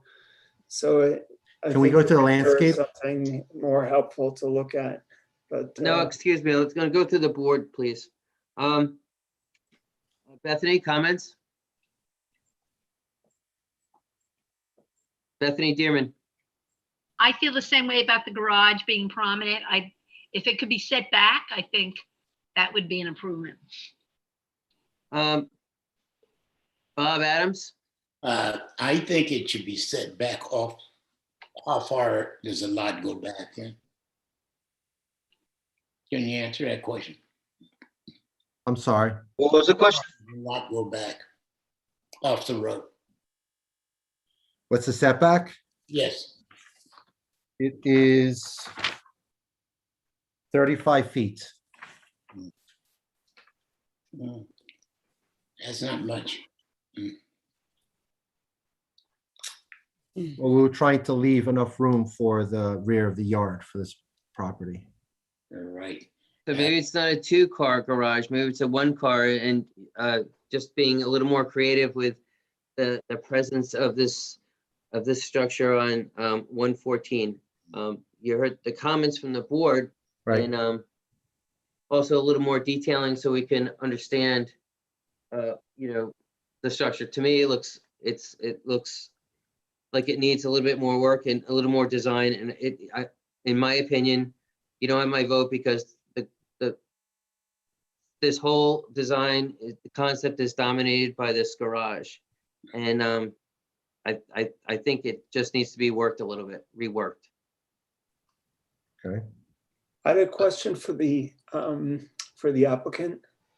Yes. Is the flat roof, are you limited by the pyramid? Is there something restricting you in terms of Yes. putting a peak roof? Yes, the pyramid would have give us a little bit of an issue if we went with some eaves on it and tried to we're trying to stay within the setbacks and the pyramid, and it's been challenging as it is, and to put a properly sized functional home on the property. Right. Maybe the garage, doesn't work in this program. I'm just saying that aesthetically, we're an aesthetic board, and there's an issue with this concept that's being presented to us tonight. So I hope that was I have helpful. one more question. Yes, please. I think the applicant said that this was a 3,000 square foot house. And maybe if it were slightly smaller, he would have more flexibility of design. I don't know. But Well, yeah. 3,000 is a lot of feet. Yep. So I at this juncture, I think this concept is it's a little problematic with your garage door being on 114 and being the prominent feature of this structure. So hopefully that was helpful. The other thing, the one thing I did when the first page we looked at, I loved all the parking that you made available there. On the landscape plan. Yeah. That was good. Okay, great. So thank you very much for your application. Yeah, if I may, for one last question, if we refer back to the landscape plan, we have some aesthetics of some renderings at the front. Is there any feedback that you provide on that? Since So it's it like, kind of coincides with Can we go to that? with the structure and the surrounding home. So I really need the board to make a real earnest evaluation of the streetscape, and there are a lot of large hedges along that road, and I could help your cause and I guess massaging this garage into the program, but at this point, I think we're a little premature. We need an edifice that we can work with. Okay. Thank you. 146 Palmer Terrace, please. It's 46. 46. 46 Palmer Terrace. This guy's ready. Hi, I'm Peter Cronkota. I'm the owner of the property. John Laffey, who's the architect for the project, and Gail Pickering, who's the landscape architect for the project, are also on. John's going to walk us through it. Hang on. Texted me and told me he can't. So I'd like to start with the four sides of the of the building. Carrie, you have everything that John sent? And what is the total square footage of the proposed design? 4,000 square feet. The previous owner. Square footage is of the original structure on the property is? 2,000 square feet. And the previous owner apparently submitted plans that were eventually approved for, I think, a 4,500 square foot house. That was my understanding. That's too bad. Well, we don't know. I don't have that information in front of me, so I'm not going to entertain it. You know, that would be nice to have that provided to us. So we need the four sides of the structure. All right, here we go. So that's the someone to walk us existing. through it. Oh, here's John. I'm going to hand it over to John. John's the architect. Sorry about that. I apologize. As Peter said, these are the existing images and drawings for the existing cottage that Peter owns, and we're sort of very, very fortunate to have it up on a large piece of property on the hill, which is really just tremendous. I think it's a very beautiful craftsman cottage, and what we're trying to do is respect that type of architecture. So we wanted to make sure that we follow through with the stucco that's currently on there. We love the front porch. We did want to enhance it or expand it to the front or over to the. You know, this is wonderful. Can we go back to the original? What's there? The photos of the original, just to refresh the board. Sure. Oh, I'm sorry. I'm carrying. Okay, so this is the existing cottage. So the new addition doesn't go. Is the same height as the existing ridge line, which is approximately 23 feet. And we love that little dormer in the front of the cottage. And so we have replicated that on left and right to make it a little more symmetrical in the front. And we've carried the front porch over to the south side of the property, ideally because we then give Peter a wraparound porch, but more importantly, the property currently doesn't have a driveway and no room for parking. And by we tried to put most of the addition directly behind the house, so it was basically much of it will be very much unseen from the street. The side entry on the house is back about 50 feet from the front of the existing house, and we have approximately 36 feet from our new addition to the side yard. We did expand. Great. So from there, Zach, what are your opening comments? Okay, opening comments is that I think changing the front facade, which as our architect has presented entails enlarging the porch, is, I don't think, something that should be encouraged. And I think that any addition off the back should be done in such a way that it minimizes the impact on the existing house, which means it should not be carried back at the same roof height or ridge line the existing is, because what's being requested here is to functionally double or more the footprint of this historic house. And I think it's important to maintain the integrity of what is standing because it's a listed structure. So I think what's proposed is too much house, too much change. Would it be helpful? I know we did this a couple of years ago. We went to this house and we looked. Applicant, would it be helpful if we just met on site and took a look at of this structure with our historian and board members and just refresh ourselves with this historic structure? Sure. That'd be good. Sure. Absolutely. I will say that I did assume, maybe incorrectly, that the previous approval was at least giving us a guideline, and we actually have, I think we've scaled down our plans versus what was previous approved. And so I think our plans are much more in keeping with the current architecture of the cottage than what the previous plans that were approved, at least as far as I saw them. So, you know, I am a little surprised only because I thought we were doing a really good job of the architecture of Well, this from the house. street, looking at your proposed plan, looks nothing like what this house would look like from the street when it was built. It's a whole new animal. Maybe it's just the way that the drawings are coming across, but the only thing we're doing really is, in terms of the front of the house, is the porch. We are continuing to cross, and to use the term that Zach used in a previous meeting, I thought what we were doing is regularizing it to bring the So let's just, symmetry that you typically I think we need a site visit with everyone, and this is a very important neighborhood in our village, a historic one. Can we just for kicks, can we just go to the street proposed elevation of this house?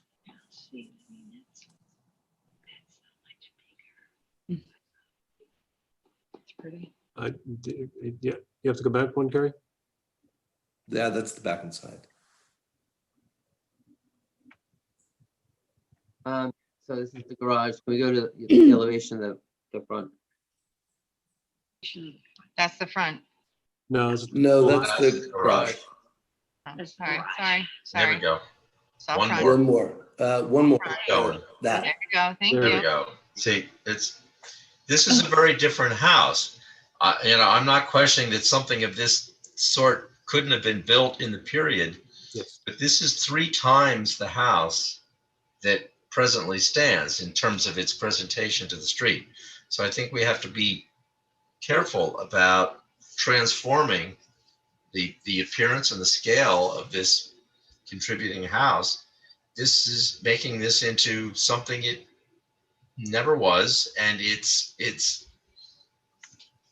nothing like what it presently looks from the street. So I think that's This doesn't have to be such a deflating conversation that we're having right now. I find that when we go to meet at the site, and sometimes ideas and historical fabric is disclosed at the meeting, and there seems to be a way forward. It's super helpful. But I'm going to run through the board members. Judith? Well, I'm glad that the applicant appreciates the beautiful craftsman bungalow that it is. I have to agree with Zach that it just can't be changed into a gigantic house. This is a sweet little bungalow. And so any additions to it I would think would have to come off the back and be hidden as much as possible. So you wouldn't be able to say double the size of the porch or something like that, because it just changes the whole character of the house. And I think we've seen some, iteration of making this a larger home that was creative. But I think a site visit can be an eye-opening experience for all of us. And it'll be a way forward. Bethany? I agree with having a visit, but I also would like to see, because everything we're talking about is the same thing we all said when this house was presented before to us. And I would like to see what we actually, I guess we can go through back and look, but to see what we did approve, because we did approve a renovation on this house, but it was never done. But I do remember that it had big glass windows looking off the back. We'll get that circulated. That'll be But circulated. I'd just be curious. We'll get it circulated. Yeah. Bob Adams? Can I just say that we're all in agreement? 4,000 square feet is just too much at 45, what we're asking for.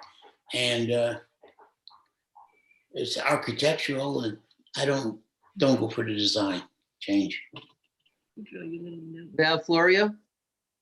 So I recall when we approved this house, and if I can give you any insight, Mr. Laffey, is cottage. the driving, I'd say, ingredient behind the design was to keep this house looking very cottagey. And if you look at the approval, they did achieve a 2-story home, but they did it in such a way that they kept the 1-story feel to the structure. So for example, you have this 2-story element, but it's standalone. What they had done with the 2-story roof line was contain it within the 1-story section. So I think that was the driving thing, is they kept, everything within that 1-story look, and they did it primarily behind the house. So I think the thing that jumps out on this elevation is really you've got this 2-story hip roof section that is, it's really screaming out, 2-story, and their approval was premised on trying to keep that bungalow look to this building. We spent a lot of time with the previous application, as Val said, and we say to everyone, when that house was built, you drove down that street, and that was that facade, and that was that volume.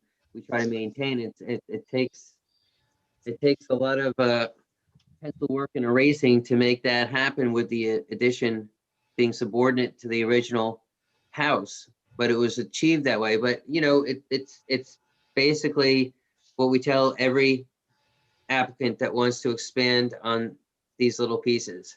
It's important that that historic piece is preserved and is the dominant piece, and the addition is somehow it can be notched back. It goes straight back. There could be niches. There could be a separator piece. But I think we should go to the site and review what we have approved, because we spent a lot of time on that. This is a very interesting house, and it's a very difficult program to expand. But we achieved it. It took a long time to do it, but we don't have to start over. So I would, I'll just reiterate what you said. Peter and I are all in agreement that the addition should be mostly, if not all, the majority of it hidden by the existing house. They prove that we are, so that's the reason why we're going to the south side of the property, and most of it is behind. I would say that I understand that the tower aspect is an issue. We can play with that and bring it down so it's more of a 1-story element, but recognize that this isn't exactly a small piece of property. It's 0.9 acres, and the tower element is 130 feet from the street, and Peter loves the front of this house. It's a great presence that we didn't really, that whole north side of the house, we basically tried to respect completely, and we kept there all. Could be a separating, piece of architecture that separates you from this main element, this 1-story, beautiful piece. You drive down Palmer Terrace, and this is, it's a wonderful piece. So you can be very creative in how to expand it, but looking at this now, it looks like nothing like the original.